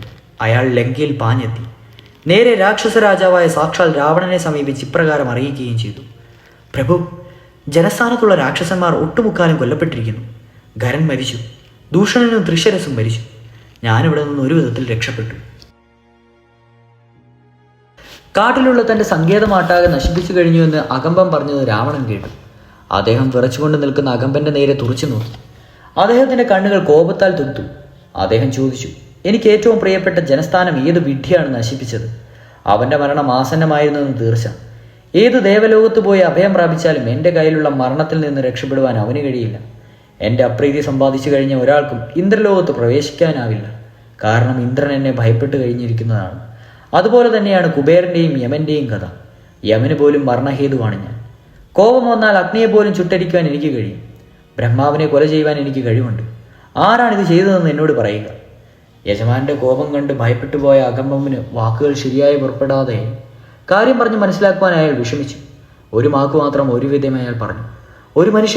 ഒരു മനുഷ്യനാണത് ചെയ്തത്. ഒരു മനുഷ്യനോ? രാവണൻ ചോദിച്ചു. ഒരു മനുഷ്യജീവിയോ? ഒരു സൈന്യം ജനസ്ഥാനത്തെത്തിയതായി ആരും പറഞ്ഞിട്ടില്ല. എൻ്റെ ചാരന്മാരും തന്നെ അങ്ങനെയൊക്കെ സംഭവിച്ചതെപ്പറ്റി അറിഞ്ഞിട്ടുമില്ല. നമ്മുടെ ഖരനും സൈന്യവും കൊല്ലപ്പെട്ടു എന്ന് നീ പറയുകയും ചെയ്തു. അതെങ്ങനെ സംഭവിച്ചു? സൈന്യമല്ല പ്രഭു, അകമ്പനൻ പറഞ്ഞു. അതൊരു മനുഷ്യനാണ്, വില്ലും അമ്പും ധരിച്ച ഒരൊറ്റയാൾ. രാവണൻ അയാളെ തുറച്ചു നോക്കി. അകമ്പനന്റെ ബുദ്ധി കെട്ടുപോയോ എന്ന് അദ്ദേഹം വിചാരിച്ചു. പതറുന്ന സ്വരത്തിൽ അയാൾ തുടർന്നു. പ്രഭു, ഞാൻ പറയുന്നത് ദയവായി ക്ഷമയോടെ കേട്ടാലും. അത് വിശ്വസനീയമല്ല, എന്നാൽ സത്യമാണ്. സൂര്യവംശത്തിൽ ദശരഥൻ എന്നൊരു രാജാവുണ്ടായിരുന്നു. അദ്ദേഹത്തിന് രാമൻ എന്ന പുത്രനുണ്ട്. ഈ രാമൻ ദണ്ഡകാരണ്യത്തിൽ വന്നിട്ടുണ്ട്. അദ്ദേഹം ഒരു സിംഹത്തെ പോലെ ബലവാനാണ്. അദ്ദേഹം യുവാവാണ്. അദ്ദേഹത്തിന്റെ കാട്ടുപോത്തിനെ പോലെയുള്ള വിസ്തൃതങ്ങളായ കൈകളുണ്ട്. അദ്ദേഹത്തിന്റെ യശസ് നാനാഭാഗത്തും പരന്നിരിക്കുന്നു. അദ്ദേഹം വീരനായ ഒരു വില്ലാളിയാണ്. ഒറ്റയ്ക്ക് 14,000 രാക്ഷസന്മാരെ അദ്ദേഹം കൊന്നൊടുക്കി. ഖരനെയും ദൂഷണനെയും തൃശരസിനെയും അദ്ദേഹം തന്നെയാണ് കൊന്നത്. അങ്ങനെയൊന്നും സംഭവ്യമാണെന്ന് അപ്പോഴും രാവണൻ വിശ്വസിച്ചില്ല. അദ്ദേഹം പറഞ്ഞു, ഈ മനുഷ്യനെ സഹായിക്കുവാനായി ഒരുപക്ഷെ തൻ്റെ സൈന്യത്തെ അയച്ചിരിക്കാം. എന്നോട് ഈ ഉള്ള സത്യം പറയും. ഇല്ല പ്രഭു, അകമ്പനൻ പറഞ്ഞു. ആരും അദ്ദേഹത്തെ സഹായിക്കാൻ വന്നിട്ടില്ല. അദ്ദേഹം അവിശ്വസനീയമെണ്ണം ബലവാനാണ്, അതിസമർത്ഥനായ വില്ലാളിയാണ്. യുദ്ധം ചെയ്യുന്ന സമയത്ത് അദ്ദേഹം ഇന്ദ്രനാണോ എന്ന് എനിക്ക് തോന്നി. ലക്ഷ്മണൻ എന്ന പേരായി അദ്ദേഹത്തിന് ഒരു സഹോദരനുണ്ട്. യുദ്ധത്തിന് കൂടിയില്ല എങ്കിലും അദ്ദേഹവും തുല്യനാണ്. അദ്ദേഹവും രാമനെ പോലെ സുഭകനും ചന്ദ്രതുല്യനാണ്. രാമൻ അയച്ച ഓരോ ശരവും 5 തലയുള്ള സർപ്പമായി തീർന്ന് രാക്ഷസന്മാരെ ഓരോരുത്തരായി കടിച്ചു തിന്നു. ജനസ്ഥാനം ഇപ്പോൾ ശൂന്യമായി തീർന്നിരിക്കുന്നു. രാവണൻ പറഞ്ഞു, ഞാനിപ്പോൾ തന്നെ ജനസ്ഥാനത്തേക്ക് പോയി രാമൻ ലക്ഷ്മണന്മാരാകുന്ന ഈ 2 സഹോദരന്മാരെയും കൊല്ലുന്നുണ്ട്. അകമ്പനം പറഞ്ഞു, പ്രഭു, അങ്ങനെ ചെയ്യുന്നത് ബുദ്ധിപൂർവകമാവില്ല. രാമനെ പറ്റി ഇനിയും ഞാൻ പറയാം. ഒരു യോദ്ധാവെന്ന നിലയ്ക്ക് 3 ലോകങ്ങളിലും പ്രസിദ്ധി കേട്ട ആളാണ് അദ്ദേഹം. ഒരു നദിയുടെ ഒഴുക്ക് ശരങ്ങൾ കൊണ്ട് തടുക്കുവാൻ അദ്ദേഹത്തിന് കഴിയും. വേണമെന്നുണ്ടെങ്കിൽ നക്ഷത്രങ്ങൾ, ഗ്രഹങ്ങൾ, സൂര്യൻ എന്നിവയടങ്ങുന്ന ജ്യോതിർമണ്ഡലത്തെ നശിപ്പിക്കുവാനും കഴിയും. സമുദ്രത്തിൽ ആണ്ടുപോയ ഭൂമിയെ പൊക്കിയെടുക്കുവാൻ അദ്ദേഹത്തിന് കഴിവുണ്ട്. ലോകത്തിൻ്റെ അതിരുകൾ ഭേദിക്കുവാനും ഈ പ്രപഞ്ചത്തെ നശിപ്പിക്കുവാനും പുത്തനാകുന്ന സൃഷ്ടിക്കാനും വേണമെന്ന് തോന്നിയാൽ അദ്ദേഹത്തിന് കഴിയും. ആർക്കും അദ്ദേഹത്തെ ജയിക്കുവാനാവില്ല. അങ്ങയ്ക്ക് പോലും ഒരു പാപി സ്വർഗം കിട്ടുവാൻ മോഹിക്കും പോലെയാവും അത്. നേരായ വഴിക്ക് അങ്ങയ്ക്ക് രാമനെ തോൽപ്പിക്കുവാനാവില്ല. അതിനെപ്പറ്റി ഒരു മാർഗം ഞാൻ നിർദ്ദേശിക്കാം. രാമനൊരു ഭാര്യയുണ്ട്. സീത എന്നാണ് അവളുടെ പേര്. അവൾ ചെറുപ്പമാണ്, അതിസുന്ദരിയാണ്. അവളെപ്പോലെ ഒരു സുന്ദരി ഈ ത്രൈലോകത്തിൽ വേറെയില്ല എന്നാണ് ജനസംസാരം. അവളുടെ അംഗങ്ങൾ ലോലവും മൃദുവും അരക്കെട്ടും മെലിഞ്ഞതുമാണ്. സ്ത്രീകളിൽ അവളൊരു രത്നം തന്നെയാണ്. ഒരു സ്ത്രീക്കും അവളൊരു ഗന്ധർവ സ്ത്രീ ആയാലും അപ്സരസായാലും ദാനവിയായാലും സൗന്ദര്യത്തിൽ അവളെ കവച്ചു വയ്ക്കുവാനാവില്ല. മനുഷ്യ സ്ത്രീകളെപ്പറ്റി ഞാൻ എന്തു പറയുവാനാണ്? അവിടുന്ന് ദണ്ഡകാരണ്യത്തിൽ പോയി ഈ സ്ത്രീയെ അപഹരിക്കണമെന്നാണ് എനിക്ക് നിർദ്ദേശിക്കുവാനുള്ളത്. അവളോട് മാത്രം പ്രേമത്തിലാകിയാൽ അവളെ നഷ്ടമാകുമ്പോൾ അവളെ കൂടാതെ ജീവിക്കുവാനാവാതെ ദുഃഖം മൂലം അദ്ദേഹവും മരിച്ചുകൊള്ളും. അകമ്പനൻ പറഞ്ഞതിനെപ്പറ്റി അല്പം ചിന്തിച്ച ശേഷം രാവണൻ പറഞ്ഞു, നിന്റെ നിർദ്ദേശം എനിക്കിഷ്ടമായി. നല്ല ആശയം തന്നെയാണ്. നാളെ സൂര്യൻ ഉദിക്കുമ്പോൾ ഞാൻ എൻ്റെ രഥത്തിൽ കയറി ഏകാഗിയായി ദണ്ഡകാരണ്യത്തിലേക്ക് പോകുന്നു. രാവണൻ തൻ്റെ രഥം കൊണ്ടുവരുവാൻ ആവശ്യപ്പെട്ടു. സ്വർണാഭമായ രഥം വാതിൽക്ക് കാത്തു നിന്നു. ഈ രഥത്തിന് ആകാശത്തിൽ പറക്കുവാൻ കഴിവുള്ളതായിരുന്നു. വളരെ ദൂരം യാത്ര ചെയ്യുവാനും അതിന് കഴിഞ്ഞിരുന്നു. താടകയുടെ മാതലനായ മാരീചന്റെ ആശ്രമത്തിലേക്കാണ് രാവണൻ ആ രഥത്തിൽ കയറിപ്പോയത്. കൊട്ടാരത്തിലെ സുഖസൗകര്യങ്ങളെല്ലാം ഉപേക്ഷിച്ച് മാരീചൻ ഒരു ആശ്രമം പണിത് അവിടെ സന്യാസവൃത്തിയിൽ കഴിയുകയായിരുന്നു. ലഘുവായ ഒരു ആശ്രമ ജീവിതമാണ് അദ്ദേഹം ഇഷ്ടപ്പെട്ടത്. ചക്രവർത്തി തന്നെ സന്ദർശനത്തിൽ അദ്ദേഹം വികാരഭരിതനായി. ബലമൂലാദികൾ കൊണ്ട് അദ്ദേഹം രാവണനെ സ്വീകരിച്ചു. അദ്ദേഹത്തെ ഭദ്രാസനത്തിൽ ഉപവിഷ്ടനായി. അതിനുശേഷം മാരീചൻ പറഞ്ഞു, അങ്ങയ്ക്ക് സുഖം തന്നെയാണെന്ന് വിശ്വസിക്കുന്നു. എൻ്റെ കുടീരത്തിലേക്ക് അങ്ങ് ദയാപുരസരം എഴുന്നള്ളിയതേ കാരണം എന്താണ്? ദയവായി പറഞ്ഞാലും ഞാൻ എന്ത് ചെയ്യണമെന്നാണ് അങ്ങയുടെ ആഗ്രഹം? എനിക്ക് കഴിവുള്ളതാണെങ്കിൽ അങ്ങയ്ക്ക് കൽപ്പിക്കുന്നത് ഞാൻ ചെയ്തു കൊള്ളാം. ചതുരമായി പറഞ്ഞ് ഫലിപ്പിക്കുവാൻ കഴിവുള്ളതും മഹായോദ്ധാവായ രാവണൻ മാരീചനെ നോക്കി മന്ദഹിച്ചുകൊണ്ട് ഇപ്രകാരം പറഞ്ഞു, അങ്ങയുടെ ബോധം ശരിയാണ്. അങ്ങയുടെ സഹായം അഭ്യർത്ഥിച്ച് ഈ ആശ്രമത്തിൽ വരുവാനുള്ള കാരണം ഞാൻ പറയാം. അമ്മാവാ, ജനസ്ഥാനത്തിലെ സൈന്യം മുഴുവൻ നശിക്കപ്പെട്ട കഥ അങ്ങ് കേട്ടുവല്ലോ. ജനസ്ഥാനം നശിക്കപ്പെട്ടു? തികഞ്ഞ അത്ഭുതത്തോടെ മാരീചൻ പറഞ്ഞു. അതെങ്ങനെ സംഭവിച്ചു പ്രഭു? നമ്മുടെ സൈന്യം അജയമല്ലേ? ഖരൻ അവിടെയുണ്ട്, എന്നിട്ടും ഇതങ്ങനെ സംഭവിച്ചു? രാമൻ എന്നു പേരായ ഒരു വെറും മനുഷ്യൻ മൂലം, രാവണൻ പറഞ്ഞു. രാമന്റെ പേർ കേട്ടാൽ മാത്രമേ ആ രാക്ഷസൻ വിറയ്ക്കുന്നത് രാവണൻ കണ്ടു. മാരീചൻ വിവേകം നഷ്ടപ്പെട്ട നിലയിലായി. വിയർപ്പ് തൂളുകൾ മുഖത്തുനിന്ന് ഒഴുകുവാൻ തുടങ്ങി. മാരീചന്റെ ഈ ഭാവത്തെ മാറ്റത്തെ ശ്രദ്ധിക്കാത്ത രാവണൻ തുടർന്നു. തീർച്ചയായും രാമൻ എന്തോ ഒരു ശക്തിയുണ്ട്, അല്ലെങ്കിൽ അത് സംഭവിക്കില്ല. ഈ രാമന്റെ പത്നിയെ ബലാത്കാരമായി പിടിച്ച് ലങ്കയിലേക്ക് കൊണ്ടുപോകാൻ ഞാൻ ആഗ്രഹിക്കുന്നു. ഇതിലെനിക്ക് അങ്ങയുടെ സഹായം വേണം. രാമനെ ശിക്ഷിക്കുവാൻ ഇതേ ഒരു വഴിയുള്ളൂ. മാരീചൻ പറഞ്ഞു, രാവണ, അങ്ങ് മരിച്ച കാണണമെന്ന് ആരോ ആഗ്രഹിക്കുന്നുണ്ട്. അത് തീർച്ചയാണ്. അതല്ലെങ്കിൽ സീതയെപ്പറ്റി അയാൾ അങ്ങയോട് പറയുമായിരുന്നില്ല. അങ്ങയോട് സ്നേഹം ഭാവിക്കുന്ന ആരോ ഒരാൾ യഥാർത്ഥത്തിൽ അങ്ങയുടെ ശത്രുവാണ്. അയാളാണ് ഈ വിനി വരുത്തിയത്. അങ്ങ് ആരെയെങ്കിലും അപമാനിച്ചു. അതുകൊണ്ടാണ് അയാൾ അങ്ങയോട് പകരം വീട്ടുകയാണ്. രാക്ഷസ ലോകത്തിൻ്റെ നാഥനാണെന്ന് ആർക്കും അങ്ങയുടെ നേരെ അസൂയുണ്ട്. അങ്ങയ്ക്കുള്ളതെല്ലാം നഷ്ടപ്പെടാമെന്ന് അയാൾ ആഗ്രഹിക്കുന്നുണ്ട്. ഈ ദുഷ്ടപ്രവൃത്തി ചെയ്യുവാൻ നിർദ്ദേശിച്ചവൻ അങ്ങയുടെ ശത്രുവാണെന്നതിൽ സംശയമില്ല. സീതയെ അപഹരിക്കുവാനുള്ള അങ്ങയുടെ ശ്രമം വിഷപ്പാമ്പിൻ്റെ പല്ല് പറിക്കുന്നതിന് അധികം പോലെയാണ്. യുദ്ധത്തിൽ രാമനോട് എടുക്കുവാൻ ആർക്കുമാവില്ല. അദ്ദേഹത്തെ പോലെ മറ്റൊരാളില്ല. കോപിച്ചാൽ അദ്ദേഹം ഒരു കാട്ടാനയെ പോലെ അങ്ങയെ ചവിട്ടിയിരിക്കും. ഉറങ്ങുന്ന സിംഹത്തെ പോലെയാണ് അദ്ദേഹം. അദ്ദേഹത്തിനെ ഉണർത്തുവാൻ ശ്രമിക്കേണ്ട. സ്രാവുകളും തിമിംഗലങ്ങളും നിറഞ്ഞ സമുദ്രം പോലെയാണ് അദ്ദേഹം. പെട്ടെന്ന് അതിൽ ചെന്ന് ചാടേണ്ട. എൻ്റെ ഉപദേശം കേൾക്കൂ. നല്ലതിനാണ് ഞാൻ പറയുന്നത്. ഞാൻ പറയുന്നത് അങ്ങ് കേൾക്കുമെന്ന് തോന്നൽ എനിക്കുണ്ട്. ലങ്കയിലേക്ക് മടങ്ങിപ്പോകും. അങ്ങയുടെ പ്രിയ പത്നിമാരുടെ അടുത്തേക്ക് മടങ്ങിച്ചെല്ലും. സീതയെ വെറുതെ വിട്ടേക്കും. രാമൻ സുഖമായി കാട്ടിൽ വസിച്ചോട്ടെ. അദ്ദേഹത്തോട് എതിർക്കുവാതിരിക്കും.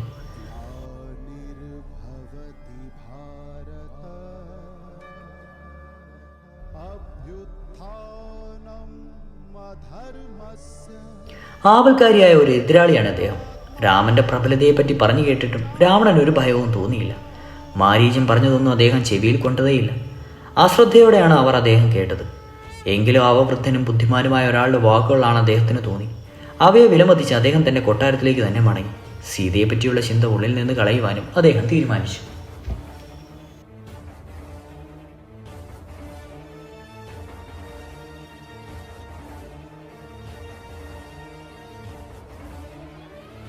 ശൂർപ്പണഖ അത്യന്തം നിരാശയായി. അവളുടെ സഹോദരന്മാർ കൊല്ലപ്പെട്ടു. അവരുടെ സൈന്യവും നശിച്ചു. ജനസ്ഥാനത്തിൽ അവൾക്ക് ബന്ധുക്കളില്ലാതെയായി. രാമന്റെ വീര്യം അവളെ ഭീതിയിലാക്കി.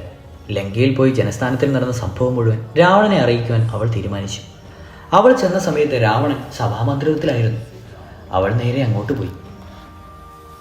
രാവണൻ ദേവന്മാർക്കിടയിൽ ഇന്ദ്രൻ എന്ന പോലെ പ്രക്ഷോഭിച്ചു. അദ്ദേഹത്തിന്റെ സിംഹാസനം വെള്ളി കൊണ്ടും സ്വർണം കൊണ്ടും നിർമ്മിച്ചതായിരുന്നു. അതിൽ രത്നങ്ങളും പവിടങ്ങളും പതിച്ചതുമായിരുന്നു. അവ മിന്നിക്കൊണ്ടിരുന്നു. സ്വർണ്ണ പേടകത്തിൽ കത്തുന്ന അഗ്നിക്ക് തുല്യമായിരുന്നു രാവണൻ. അദ്ദേഹം ദേവന്മാർക്കും ദാനവന്മാർക്കും അജയനായിരുന്നു.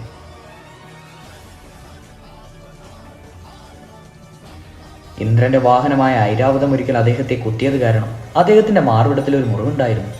ഇന്ദ്രന്റെ വജ്രായുമേറ്റ് പൊള്ളിയ ഒരു അടയാളവും ഉണ്ടായിരുന്നു. അദ്ദേഹത്തിന്റെ വിസ്തൃതവും വിരിഞ്ഞ മാറും ഏറ്റവും ഭംഗിയുള്ളതായിരുന്നു. ഈ മഹായോദ്ധാവിന് കാഴ്ചയിൽ അത്യധികം പ്രൗഢിയുണ്ടായിരുന്നു. കറുത്ത സുബോധമായ ഇദ്ദേഹം മഹാദേവന് പ്രിയങ്കരനായിരുന്നു. ബ്രഹ്മാവിന്റെ പ്രപൗത്രനുമായിരുന്നു.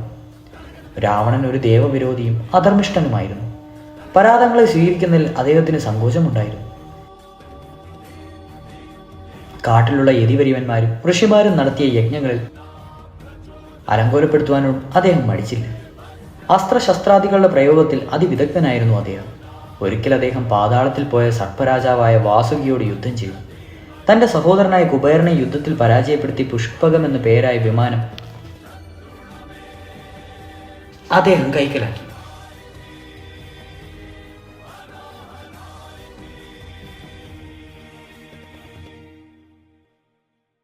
കുബേരന്റെ ചൈത്രോദ്യാനത്തെയും ഇന്ദ്രന്റെ നന്ദൗനദ്യത്തെയും അദ്ദേഹം നശിപ്പിച്ചു. അദ്ദേഹം സകല ദേവന്മാരെയും കീഴടക്കുകയും തന്റെ ദാസന്മാരാക്കുകയും ചെയ്തു. കഠിനമായ തപസ് കൊണ്ട് അദ്ദേഹം ബ്രഹ്മാവിനെ പ്രീതിപ്പെടുത്തി. ദേവന്മാർ, ദാനവന്മാർ, പിശാചുകൾ, ഗന്ധർവന്മാർ തുടങ്ങിയവർ ബ്രഹ്മാവിൽ നിന്ന് വരം വാങ്ങി. കൂട്ടത്തിൽ മനുഷ്യരെയും വാനരന്മാരെയും ഉൾപ്പെടുത്തുവാൻ അദ്ദേഹം മറന്നുപോയി. അവർ നിസാരന്മാരും തള്ളിക്കളയത്തക്കവരുമാണെന്ന് അദ്ദേഹം കരുതി. അദ്ദേഹം ഒരിക്കൽ കൈലാസ പർവ്വതം എടുത്തു പൊക്കുവാനുണ്ടായി. വീണയുടെ അകമ്പടിയോടെ സമാഗമനം പാടി അദ്ദേഹം ഭഗവാൻ മഹാദേവനെ സന്തോഷിപ്പിച്ചു. രാവണൻ ഒരു അധർമ്മിയാണെങ്കിലും ആ മഹാപുരുഷന്റെ മഹത്വം അവർക്കും വിസ്മരിക്കത്തക്കതല്ല. അദ്ദേഹം ഒരു മഹാനാണെന്ന കാര്യം നിസ്സംശയമാണ്. സൗന്ദര്യത്തിലോ ശൗര്യത്തിലോ വീര്യത്തിലോ ഔദാര്യത്തിലോ സംഗീത ആരാധികളിലോ സ്ത്രീകളെ വശീകരിക്കുവാനുള്ള കഴിവിലോ വിദ്യയിലോ പുരാണ ഇതിഹാസങ്ങളിലോ പ്രാവീണ്യത്തിലോ അദ്ദേഹത്തിന് സമമായി മറ്റാരും ഉണ്ടായിരുന്നില്ല. അദ്ദേഹത്തിന്റെ മുമ്പിൽ ദേവന്മാരെല്ലാം നിസാരന്മാരായിരുന്നു. രാവണനെ പോലെ മറ്റൊരാൾ ഉണ്ടായിരുന്നില്ല. ശൂർപ്പണഖ രാവണനെ നോക്കിക്കൊണ്ട് കുറെ നേരം നിന്നു. ഈ വിശ്രവസ്തിന്റെ പുത്രന്, ഈ മഹാവീരന് മുള്ളുപോലെ തന്റെ ഹൃദയത്തിൽ തറച്ച് പുണ്ണായി തീർന്ന തന്റെ അപമാനത്തിന് പകരം വീട്ടുവാൻ കഴിയുമെന്ന് അവൾക്ക് തോന്നി. അവൾ അദ്ദേഹത്തിന്റെ അടുത്ത് ചെന്നു. ഒരു നിമിഷ നേരത്തേക്ക് രാവണൻ അവളെ തിരിച്ചറിയുവാൻ കഴിഞ്ഞില്ല. അവളുടെ മുഖം വിരൂപമാക്കപ്പെട്ടിരുന്നു. അവളുടെ ശബ്ദവും വ്യത്യസ്തമായിരുന്നു. അവൾ പറഞ്ഞു, വലിയൊരു രാജാവ് തന്നെ. ഭാര്യമാരും വെപ്പാട്ടുകാരുമായി സുഖലോലോൽപ്പതിയിൽ മുഴുകിയിരിക്കുകയാണ് ഇപ്പോഴും. മറ്റൊരു ചിന്തയും അങ്ങേക്കില്ല. തനിക്ക് സന്തോഷമായത് ചെയ്യുന്നു, മറ്റുള്ളവരെ പറ്റി ചിന്തിക്കുകയില്ല. അധികാരമതത്തിൽ മുഴുങ്ങി അങ്ങ് പുറത്തു നടക്കുന്നതൊന്നും അറിയുന്നില്ലേ? പക്ഷേ ചില സത്യങ്ങൾ അറിഞ്ഞേ തീരും. അങ്ങേക്ക് ആപത്തുണ്ടായിരിക്കുന്നു, അതറിയുന്നില്ലേ അങ്ങ്? ഒരു രാജാവ് വിഷയൽ അമ്പാടനാകുമ്പോൾ ജനങ്ങൾക്ക് അദ്ദേഹത്തിനോടുള്ള ബഹുമാനം നഷ്ടപ്പെടുന്നു. തൻ്റെ ചുമതലകൾ മറന്ന് വേണ്ടത് വേണ്ട സമയത്ത് ചെയ്യാതിരിക്കുന്ന രാജാവ് നാശത്തിലേർപ്പെടും. അങ്ങയ്ക്ക് പ്രാപ്തകരമായ ചാരന്മാരില്ലെന്ന് തീർച്ചയാണ്. പ്രജകളുടെ ക്ഷേമത്തിൽ അങ്ങയ്ക്ക് അഭിരുചിയില്ല. അങ്ങയുടെ ശത്രുക്കളായ ദേവന്മാർ അങ്ങയുടെ നാശത്തിനുള്ള വഴികൾ ആലോചിക്കുന്നുണ്ടാവും. രാജ്യഭരണ വിഷയത്തിൽ അങ്ങ് വേണ്ടത്ര ശ്രദ്ധ പതിപ്പിക്കുന്നില്ല. അങ്ങ് ശ്രദ്ധയോടെ ഇരുന്നാൽ നന്ന്. ചില കാര്യങ്ങൾ പറയുവാൻ വേണ്ടിയാണ് ഞാൻ അങ്ങയുടെ മുമ്പിൽ വന്നിട്ടുള്ളത്. ജനസ്ഥാനം നശിപ്പിക്കപ്പെട്ടിരിക്കുന്നു. അതിന് ഉന്മൂലന നാശം വരുത്തിച്ചു നിന്നിരിക്കുന്നു. അവിടെ ഇനി ഒന്നും ബാക്കിയില്ല. ഖരദൂഷണ ത്രിശരസുകൾ മറ്റെല്ലാവരോടും ഒപ്പം നശിപ്പിക്കപ്പെട്ടിരുന്നു. രാമൻ എന്നു പേരായ ഒരു വെറും മനുഷ്യനാണ് ഇത് ചെയ്തത്. അദ്ദേഹം ദണ്ഡകാരണ്യത്തെ ഋഷിമാർക്ക് വേണ്ടിയുള്ള ഒരു സുഖവാസ കേന്ദ്രമാക്കി മാറ്റിയിരിക്കുന്നു. എൻ്റെ പ്രിയപ്പെട്ട സഹോദര, ഒരു നല്ല രാജാവാകുന്ന കാര്യത്തിൽ അങ്ങയ്ക്ക് ശ്രദ്ധയില്ലേ? അങ്ങ് വിചാരിക്കുന്നു അങ്ങയെപ്പോലെ ആരുമില്ലെന്ന്. അങ്ങയ്ക്കെല്ലാം അറിയാമെന്ന്. അങ്ങയെ എതിർക്കുവാൻ ആരുമില്ലെന്ന്. അങ്ങ് അജേയനാണെന്ന്. അങ്ങ് വലിയ അഹങ്കാരിയായിരിക്കുന്നു. അങ്ങയെപ്പോലെ ഉദാസീനനായ ഒരു രാജാവ് മറ്റുള്ളവരുടെ പരിഹാരത്തിന് പാത്രമായിരിക്കുന്നത് എങ്ങനെയാണ്? രാജാവ് എന്ന നിലയിൽ ഒരിക്കൽ അങ്ങയ്ക്ക് നഷ്ടപ്പെട്ടാൽ അങ്ങ് അഴുക്ക് പറ്റിയ വസ്ത്രം പോലെ അഥവാ വാടിക്കരിഞ്ഞ പൂക്കൾ പോലെ വലിച്ചെറിയപ്പെടും. ഇന്ദ്രിയങ്ങളെ നിയന്ത്രിച്ച് രാജ്യത്തിൻ്റെ മുക്കിലും മൂലയിലും നടക്കുന്നതെല്ലാം അറിഞ്ഞുകൊണ്ട് നിത്രതാ ജാഗ്രത പുലർത്തിയാൽ മാത്രമേ സിംഹാസനത്തിൽ അങ്ങയുടെ ഇരിപ്പുറയ്ക്കൂ. അങ്ങനെയുള്ള രാജാവ് ഉറങ്ങിയാലും ഉണർന്നിരിക്കുന്നത് പോലെ കരുതപ്പെടും. അദ്ദേഹത്തിൻ്റെ നീതിബോധം ഒരിക്കലും അദ്ദേഹത്തെ വിട്ടുപിരികയില്ല. അദ്ദേഹം സകലരുടെയും പ്രീതിക്ക് പാത്രമായി തീരുകയും ചെയ്യും. ജനസ്ഥാനത്തിലെ അത്യാപത്തിനെ പറ്റി അറിയാതെ അങ്ങ് രാജാവാകുവാൻ യോഗ്യനില്ലെന്ന് തീർച്ചയാണ്. താമസിയാതെ തന്നെ അങ്ങ് രാജ്യഭ്രഷ്ടനായിരിക്കും. തൻ്റെ ഐശ്വര്യത്തിലും ബലത്തിലും ജനപ്രീതിയിലും ഗർവ് പൂണ്ടിരിക്കുന്ന രാവണൻ സഹോദരിയുടെ ഈ ശകാരവർഷം ക്ഷമാപൂർവ്വം കേട്ടുകൊണ്ടിരുന്നു. അവൾ പ്രയോഗിച്ച പദങ്ങളെപ്പറ്റി അദ്ദേഹം പരിചിന്തിച്ചു. മനസ്സൊന്ന് അദ്ദേഹം വിടാതെ അദ്ദേഹം അവളെ തൻ്റെ സംസാരം മുഴുകിപ്പിക്കാൻ അനുവദിച്ചു. സാവധാനത്തിൽ അദ്ദേഹത്തിൻ്റെ കോപം ഉയർന്നു. അദ്ദേഹം അവളെ തുറച്ചു നോക്കി പിന്നീട് പറഞ്ഞു, ഈ രാമൻ എന്നാൽ ആരാണ്? അദ്ദേഹത്തിൻ്റെ ബാഹുവീര്യം എത്രത്തോളമുണ്ട്? അദ്ദേഹം കണ്ടാൽ എങ്ങനെയുണ്ട്? യഥാർത്ഥത്തിൽ അദ്ദേഹം അത്രയ്ക്ക് ബലവാനാണോ? അദ്ദേഹം ദണ്ഡകാരണ്യത്തിൽ എന്തിനായി വന്നു? ഒറ്റയ്ക്ക് നിന്ന് നിന്റെ ആൾക്കാരെയും സഹായികളെയും കൊന്നുവെന്ന് നീ പറയുന്നു. അദ്ദേഹത്തിൻ്റെ ആയുധങ്ങൾ എന്തൊക്കെയാണ്? രാമൻ എന്ന് പറഞ്ഞതും അവളുടെ കോപം ആളിക്കത്തി. അവൾ അദ്ദേഹത്തെ ഓർത്തു. അവൾക്ക് മനസ്സിലാകുവാൻ കഴിയുന്നത്ര ദ്രോഹബുദ്ധിയോടെയും പുഞ്ചിരിയോടെയും അദ്ദേഹത്തിൻ്റെ സുന്ദര രൂപവും അവൾ ഓർത്തു. ദശരഥൻ എന്നു പേരായ ഒരു ചക്രവർത്തിയുടെ പുത്രനാണ് രാമൻ. അവൾ പറഞ്ഞു. അദ്ദേഹത്തിന് നീണ്ട കൈകളുണ്ട്. അദ്ദേഹത്തിൻ്റെ നയനങ്ങൾ നീണ്ടു തെളിഞ്ഞവയാണ്. അദ്ദേഹം മരപുരിയും മാന്തോലും ധരിച്ചിരിക്കുന്നു. അദ്ദേഹം മന്മഥനെ പോലെ സുന്ദരനാണ്. സ്വർണം കെട്ടിയ ഒരു ചാപം അദ്ദേഹത്തിനുണ്ട്. അതിൽ ഞാൻ കെട്ടി നരാചരങ്ങളെന്ന ശരങ്ങൾ അദ്ദേഹം എയ്യുന്നു. അദ്ദേഹം യുദ്ധം ചെയ്യുമ്പോൾ ഞാൻ അടുത്തു നിന്നിരുന്നു. അദ്ദേഹം വില്ല് കുലച്ചത് ഓർക്കുമ്പോൾ, ശരം തൊടുത്തത് ഓർത്തപ്പോൾ, അത് വില്ലിൽ നിന്ന് വിട്ടതപ്പോൾ എല്ലാം എനിക്ക് കാണുവാൻ കഴിഞ്ഞില്ല. ശരത്തിൻ്റെ തുടർച്ചയായ ഇടതടവില്ലാത്ത പ്രവാഹം മാത്രമേ ഞാൻ കണ്ടുള്ളൂ. കൊടുങ്കാറ്റിന് ശേഷമുള്ള വിള പോലെ സൈന്യം ശൂന്യമായതാണ് ഞാൻ കണ്ടത്. 1.5 നാഴിക നേരം കൊണ്ട് ഈ രാമൻ 14,000 സൈന്യങ്ങളെയും ഖരൻ, ദൂഷണൻ, തൃശിരസ എന്നിവരെയും നശിപ്പിച്ചു. ഇപ്പോൾ ഋഷിമാർ ദണ്ഡകാരണ്യത്തിൽ രാക്ഷസന്മാരുടെ ഭയമില്ലാതെ യഥേഷ്ടം സഞ്ചരിക്കുകയാണ്. രാമൻ എന്നെയും കൊന്നേനെ. പക്ഷെ സ്ത്രീവധം അദ്ദേഹത്തിന് ഇഷ്ടമല്ല. അതുകൊണ്ട് അദ്ദേഹം എന്നെ അംഗഭംഗം വരുത്തി ജീവനോടെ വിട്ടു. രാമന് തൻ്റെ വലതു കൈ എന്ന നിലയ്ക്ക് ഒരു സഹോദരനുണ്ട്. മറ്റൊരു രൂപവും നാമവും സ്വീകരിച്ചിട്ടുള്ള രാമൻ തന്നെയാണത്. ലക്ഷ്മണൻ എന്നാണ് അദ്ദേഹത്തിൻ്റെ പേര്. അവർക്ക് അന്യോന്യം അതിരറ്റ സ്നേഹമാണ്. രാമൻ എന്നോളം വീരനാണ് ലക്ഷ്മണൻ. അദ്ദേഹത്തിന് രാമനിൽ അതിയായ ഭക്തിയുണ്ട്. അദ്ദേഹം കഴിവുറ്റവനാണ്, അജയ്യനാണ്. തോൽവി എന്തെന്ന് അദ്ദേഹത്തിന് അറിയില്ല. ശൗര്യത്തിൽ ലക്ഷ്മണന് തുല്യം ആരുമില്ല. അദ്ദേഹം ബുദ്ധിമാനും ബലവാനുമാണ്. രാമനൊരു ഭാര്യയുണ്ട്, സീത എന്നാണ് അവളുടെ പേര്. വിദേഹ രാജാവായ ജനകന്റെ പുത്രിയാണ് അവൾ. എൻ്റെ പ്രിയ സഹോദര, അവൾ അതിസുന്ദരിയാണ്. അവളുടെ കണ്ണുകൾ നീണ്ടതും വലിപ്പമുള്ളതുമാണ്. ചന്ദ്രനെ പോലെ അഴകാർന്നതാണ് അവളുടെ മുഖം. രാമൻ അവളെ വളരെ പ്രിയപ്പെട്ടവളാണ്. അവളാണെങ്കിൽ രാമനെ അതിയായി സ്നേഹിക്കുന്നു. അദ്ദേഹത്തെ ശുശ്രൂഷിക്കുകയല്ലാതെ മറ്റൊന്നും അവൾക്കറിയില്ല. അവളുടെ കേശം നീണ്ടതാണ്. അവളുടെ സുന്ദരമായ നാസിക ഉള്ളി കൊണ്ട് ചെത്തിയതുപോലെ അഗ്രം കൂർത്തതും വികാരങ്ങളെ ഇളവക്കുവാൻ കഴിയുന്നതുമാണ്. വിശ്വസിക്കാൻ വയ്യാത്ത വിധം സുന്ദരങ്ങളായ അവളുടെ തുടകൾ ഒരു ശില്പി എത്രയും ഭംഗിയായി കൊത്തിപ്പണി ചെയ്തിരിക്കുന്നു അതുപോലെ എന്ന് തോന്നും. അവളെപ്പോലെ ഒരുത്തിയെ ഞാൻ ഇതിനു മുമ്പ് കണ്ടിട്ടില്ല. സൗന്ദര്യത്തിൽ അവൾ പരിപൂർണയാണ്. ലോകൈക സുന്ദരിയായി പ്രഖ്യാപിക്കേണ്ടവളാണവൾ. രാമനോടുള്ള പതിഭക്തിയായാലും അവൾ ലോകവിസ്തൃതിയാണ്. അവളുടെ സാന്നിധ്യം ലഭിച്ചതിൽ ഒരു 2-ാം ലക്ഷ്മിയെ കിട്ടിയ സന്തോഷം ആ കാടിനുണ്ട്. അവളുടെ നിറം ഉരുക്കിയ സ്വർണത്തിൽ സമമാണ്. അവളുടെ ചടച്ച വിരലുകളുടെ അറ്റത്ത് ചുവന്നുരണ്ട നഖങ്ങൾ ഞാൻ കാണുകയുണ്ടായി. അവളുടെ അരക്കെട്ട് തീരെ മെലിഞ്ഞതാണ്. ഞാൻ കണ്ടിട്ടുള്ളതിൽ വെച്ച് ഏറ്റവും ആകർഷണീയമായതാണ് അവളുടെ രൂപം. ഒരു യക്ഷസ്ത്രീക്കോ ഗന്ധർവ കന്യകയ്ക്കോ ദേവസ്ത്രീക്കോ സൗന്ദര്യത്തിൽ അവൾക്ക് സമമില്ല.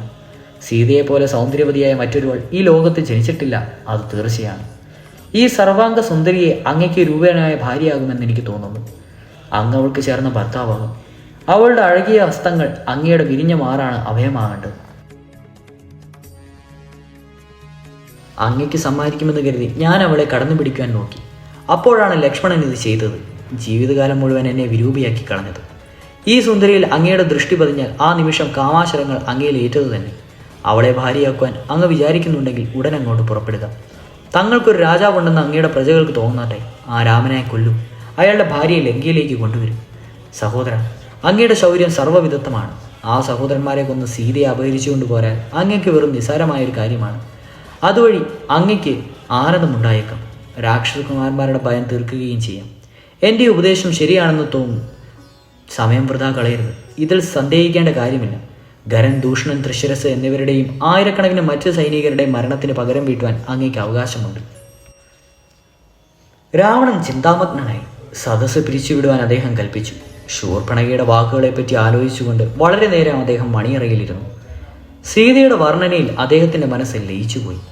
തൻ്റെ വാക്കുകൾ വേണ്ട പോലെ പ്രയോഗിക്കുവാൻ ശൂർപ്പണഖയ്ക്ക് അറിയാമായിരുന്നു.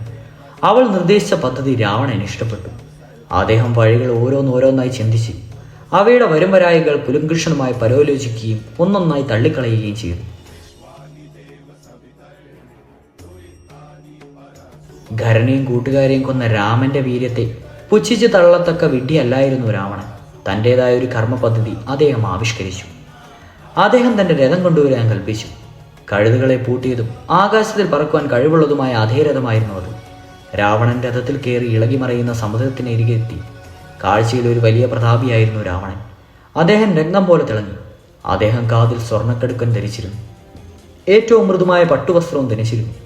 മാരീചനോട് എന്ത് സംസാരിക്കണമെന്ന മടുത്ത ചിന്തയിലായിരുന്നു അദ്ദേഹം. അദ്ദേഹത്തിൻ്റെ കണ്ണുകളിൽ അത് കാണാമായിരുന്നു. അദ്ദേഹം ഒരിക്കൽ അവിടെ പോയിരുന്നു.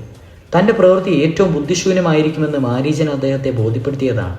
എന്നാൽ ഇപ്പോൾ സീതയെക്കുറിച്ചുള്ള ചിന്ത അദ്ദേഹത്തെ പ്രോത്സാഹിപ്പിക്കുന്നു. മാരീചനെ കൊണ്ട് തൻ്റെ ഹിതം അനുവർത്തിക്കാമെന്ന് അദ്ദേഹം തീരുമാനിച്ചു.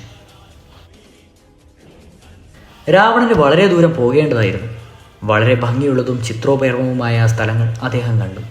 എന്നാൽ അവയിലൊന്നും അദ്ദേഹം ആനന്ദം കൈക്കൊണ്ടില്ല. അദ്ദേഹത്തിൻ്റെ ചിന്തകൾ മറ്റൊരിടത്തായിരുന്നു. ഒടുവിൽ അദ്ദേഹം ഒരു നിഗ്യഗ്രോധ വൃക്ഷത്തിനടുത്ത് ചെന്ന് അതിൻ്റെ വൃക്ഷക്കൊമ്പിൽ ഒരു ഗരുഡൻ വിശ്രമിക്കുകയാൽ അതൊരു പുണ്യവൃക്ഷമായി കരുതപ്പെട്ടിരുന്നു. ആ വൃക്ഷത്തിന് സുഭദ്ര എന്നായിരുന്നു പേര്. ആ വൃക്ഷത്തിൽ നിന്ന് അധികം ദൂരെയല്ലാതെ ഒരാൾ ആശ്രമത്തിലാണ് മാരീചൻ താമസിച്ചിരുന്നത്. മറുവരെയും മാന്തോരും എടുത്ത മാരീചൻ രാവണന്റെ രഥം കണ്ടു. മാരീചന് വലിയ ആശങ്കയായി. ഏതോ ഒരു വിചാരം രാവണനെ അലട്ടുന്നെന്ന് അദ്ദേഹത്തിന് മനസ്സിലായി. അതല്ലെങ്കിൽ അദ്ദേഹം ഇത്ര ദൂരം താണ്ടി ഇവിടെ എത്തുകയില്ലായിരുന്നു.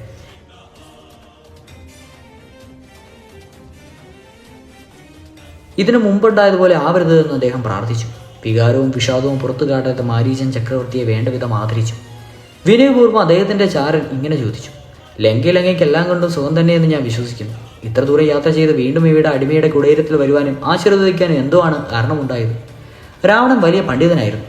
സംഭാഷണ കലകളിൽ കോപലതനമായിരുന്നു. വാക്കുകൊണ്ട് മയക്കുന്ന വിദ്യ അദ്ദേഹത്തിന് അറിയാമായിരുന്നു. അദ്ദേഹം പറഞ്ഞു: എനിക്ക് അങ്ങയുടെ അടുത്ത് വരേണ്ടി വന്നു.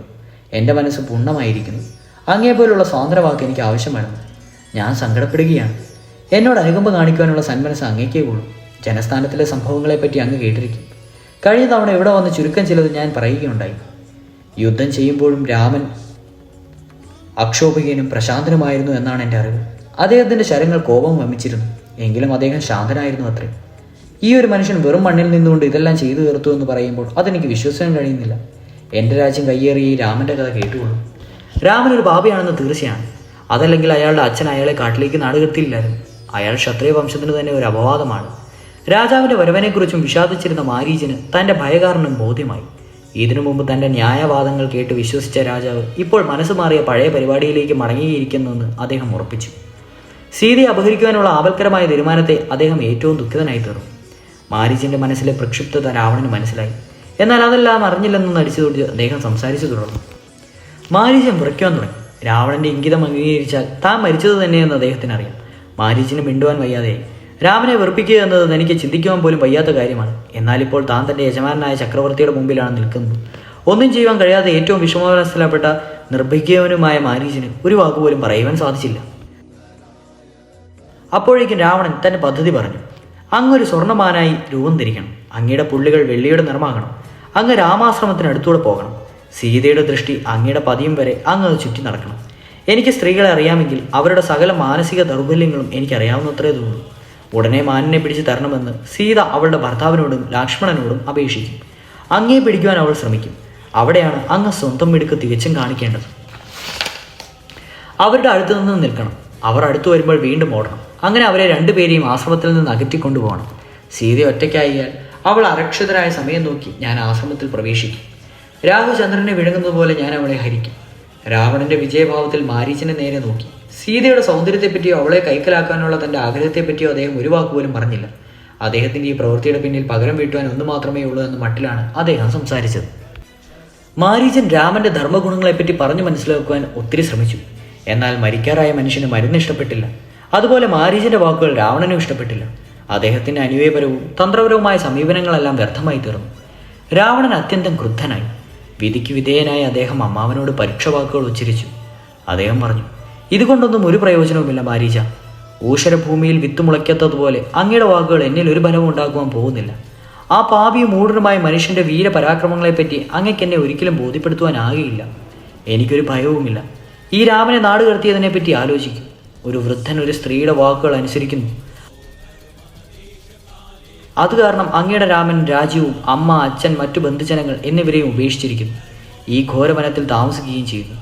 നാടുകടത്താൻ പറഞ്ഞ സ്ത്രീയെ അവമതിക്കാനുള്ള ധൈര്യം അവൾക്കില്ല. അങ്ങനെയുള്ള മനുഷ്യനാണ് വീരൻ എന്ന് പറയുന്നത്. ഞാനത് വിശ്വസിക്കണമെന്ന് അങ്ങ് പറയുന്നു. ഞാനങ്ങനെ ചെയ്യില്ല. അതിവിപുലമായ രാക്ഷസ സൈന്യത്തോടു കൂടിയ ഖരനെ ഈ രാമൻ എങ്ങനെ കൊല്ലുവാൻ കഴിഞ്ഞു എന്ന് ഞാൻ ഇപ്പോഴും സംശയിക്കുകയാണ്. മാരീജ, ഞാൻ മനസ്സാ ഉറച്ചു കഴിഞ്ഞു. എനിക്ക് സീതയെ അപഹരിച്ചു കൊണ്ടുപോകണം. അതിന് അങ്ങയുടെ സഹായം വേണം. എൻ്റെ തീരുമാനം മാറ്റുവാൻ ആർക്കും കഴിയില്ല. എൻ്റെ പ്രവൃത്തിയുടെ ഔചിത്യത്തെപ്പറ്റി അങ്ങയുടെ ഉദ്ദേശം ഞാൻ ആരായിരുന്നുവെങ്കിൽ ഈ ന്യായവാദങ്ങളെല്ലാം അങ്ങേക്ക് കൊണ്ടുവരാമായിരുന്നു. എന്നാൽ അങ്ങിവിടെ ഇരക്കുന്നത് എന്നെ അനുസരിക്കുവാൻ മാത്രമാണ്. ഞാൻ രാജാവാണെന്ന വസ്തുത അങ്ങ് മറന്നപോലെ തോന്നുന്നു. വിനീതനായ എന്നോട് സംസാരിക്കണമെന്ന കാര്യവും പ്രായമായല്ലോ എന്നും എൻ്റെ അമ്മാവനാണല്ലോ എന്നും കരുതി ഞാൻ അങ്ങയോട് ആദരവ് കാണിച്ചു. ഞാൻ അങ്ങേക്ക് അനുവദിച്ചു എന്ന സ്ഥാനത്ത് നിന്ന് അങ്ങ് അതിക്രമിക്കുകയാണ്. എൻ്റെ നന്മയോർത്ത് അങ്ങ് വിഷാദപ്പെടേണ്ടതില്ല. എൻ്റെ കാര്യം നോക്കുവാൻ എനിക്കറിയാം. അങ്ങയിൽ നിന്ന് ഞാൻ ആവശ്യപ്പെടുന്നത് അവർക്കിതമായ അനുസരണം മാത്രമാണ്.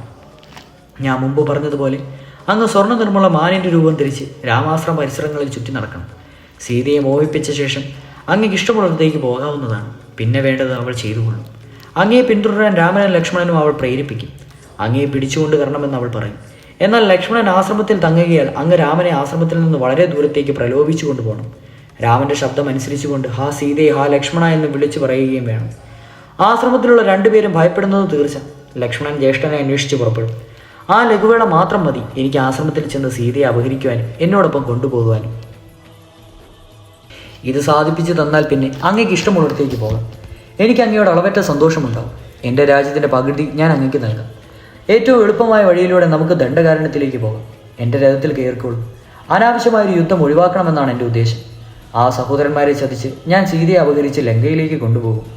അങ്ങനെ അനുസരിക്കാൻ തയ്യാറല്ല എങ്കിൽ ഈ നിമിഷം തന്നെ ഞാൻ അങ്ങയെ കാലൂനറിലേക്ക് അയക്കുന്നതാണ്. രാജകൽപ്പന അനുസരിക്കാത്തെന്നതാണ്, അല്ലെങ്കിൽ മരണമാണ് ശിക്ഷ. അങ്ങിത് ചെയ്താൽ അങ്ങേക്ക് സുഖമായി ജീവിക്കാം. എന്നാൽ അത് ചെയ്യുവാനല്ല ഭാവമെങ്കിൽ അങ്ങ് വേഗം മരണത്തിനൊരുങ്ങിക്കൊള്ളും. മാരീചൻ വിട്ടുകൊടുത്തില്ല. അദ്ദേഹം പറഞ്ഞു, ഏതോ ഒരാൾ അങ്ങയുടെ നാശം ആഗ്രഹിക്കുന്നുണ്ട്. അല്ലെങ്കിൽ ഇത്ര വലിയ സാഹസത്തിന് അങ്ങയെ പ്രേരിപ്പിക്കില്ലായിരുന്നു. ഭാര്യമാരോടും പുത്രന്മാരോടും കൂടി സസുഖം വാണിരുന്ന അങ്ങേയിപ്പോൾ മരണത്തിന്റെ വാതിക്കൽ ചെന്ന് എത്തിരിക്കുകയാണ്. വിചിത്രമെന്ന് പറയട്ടെ, അങ്ങ് അതിവേഗം അവിടെ കടന്നു എന്ന് തോന്നുന്നു. മാത്രമല്ല അവരങ്ങളെ അപകടത്തിൽ ചാടിക്കുകയാണ്. പിടിവാശിക്കാരനായ ഒരു രാജാവ് തെറ്റായ വഴിക്ക് പോകുവാൻ തീരുമാനിച്ചാൽ അദ്ദേഹത്തിന്റെ മന്ത്രിമാരാണെന്ന് അവകാശപ്പെടുന്ന സജ്ജനങ്ങൾ അതിനെതിരായി ഉപദേശിക്കണം. അങ്ങയുടെ ഈ തീരുമാനം കാരണം പ്രജകളാണ് കഷ്ടപ്പെടുക. അങ്ങയുടെ നഗരം കുട്ടിച്ചോറാകും. അങ്ങയുടെ ഭാര്യാപുത്രന്മാർ സങ്കടത്തിലാവും. രാമൻ അങ്ങയോട് കോപിച്ചാൽ ലങ്ക പിന്നെ ഒരൊറ്റ കുട്ടി പോലും ജീവിക്കില്ലെന്ന് സുനിശ്ചിതമാണ്. ക്രൂരനായ ഒരു രാജാവിന് തൻ്റെ രാജ്യം നന്നായി ഭരിക്കുവാൻ കഴിയുകയില്ല. പ്രജകളിൽ നന്മയല്ല അദ്ദേഹത്തിന് പ്രധാനം. ഭോഗചിന്ത മാത്രമേ അദ്ദേഹത്തിനുള്ളൂ. അങ്ങയ്ക്ക് ദുരുപദേശം ചെയ്യുന്നവർ അങ്ങയെ നാശകൃത്യത്തിലാഴ്ത്തും. രാമനുമായി ഏറ്റുമുട്ടിയ ശേഷം ഞാൻ ജീവനോടെ പുറത്തു വരുമെന്ന് അങ്ങ് വിചാരിക്കേണ്ട. അദ്ദേഹം എന്നെ കൊല്ലും. പിന്നീട് അങ്ങയെയും കൊല്ലും. ആ പുണ്യാത്മാവിൽ നിന്ന് മരണം സംഭവിച്ചാൽ എനിക്ക് സ്വർഗത്തിലെങ്കിലും അവകാശമുണ്ടാവും. രാമനെ ഞാൻ കാണുന്ന നിമിഷം എൻ്റെ മരണവും ആസന്നമായി എന്നാണ് അർത്ഥം. അങ്ങ് സീതയെ ആശ്രമത്തിൽ നിന്ന് അപഹരിച്ചു എന്ന് വരാം. എന്നാൽ ഓർമ്മിച്ചോളൂ, മരണത്തെയാണ് അങ്ങ് സ്വീകരിക്കുന്നത്. അങ്ങയ്ക്ക് നല്ല വരണമെന്ന് കരുതി ഞാൻ പറയുന്ന വാക്കുകൾ കേൾക്കുവാൻ പോലും അങ്ങ് കൂട്ടാക്കുന്നില്ല. അങ്ങ് നശിച്ചത് തന്നെ. ലങ്ക അതിൻ്റെ എല്ലാ നിവാസികളോടുമൊത്ത് നശിച്ചതു തന്നെ. അതെ, മാരീചനായ ഞാനിത് നേരത്തെ തന്നെ അങ്ങയോട് പറയുകയാണ്. തുടരും.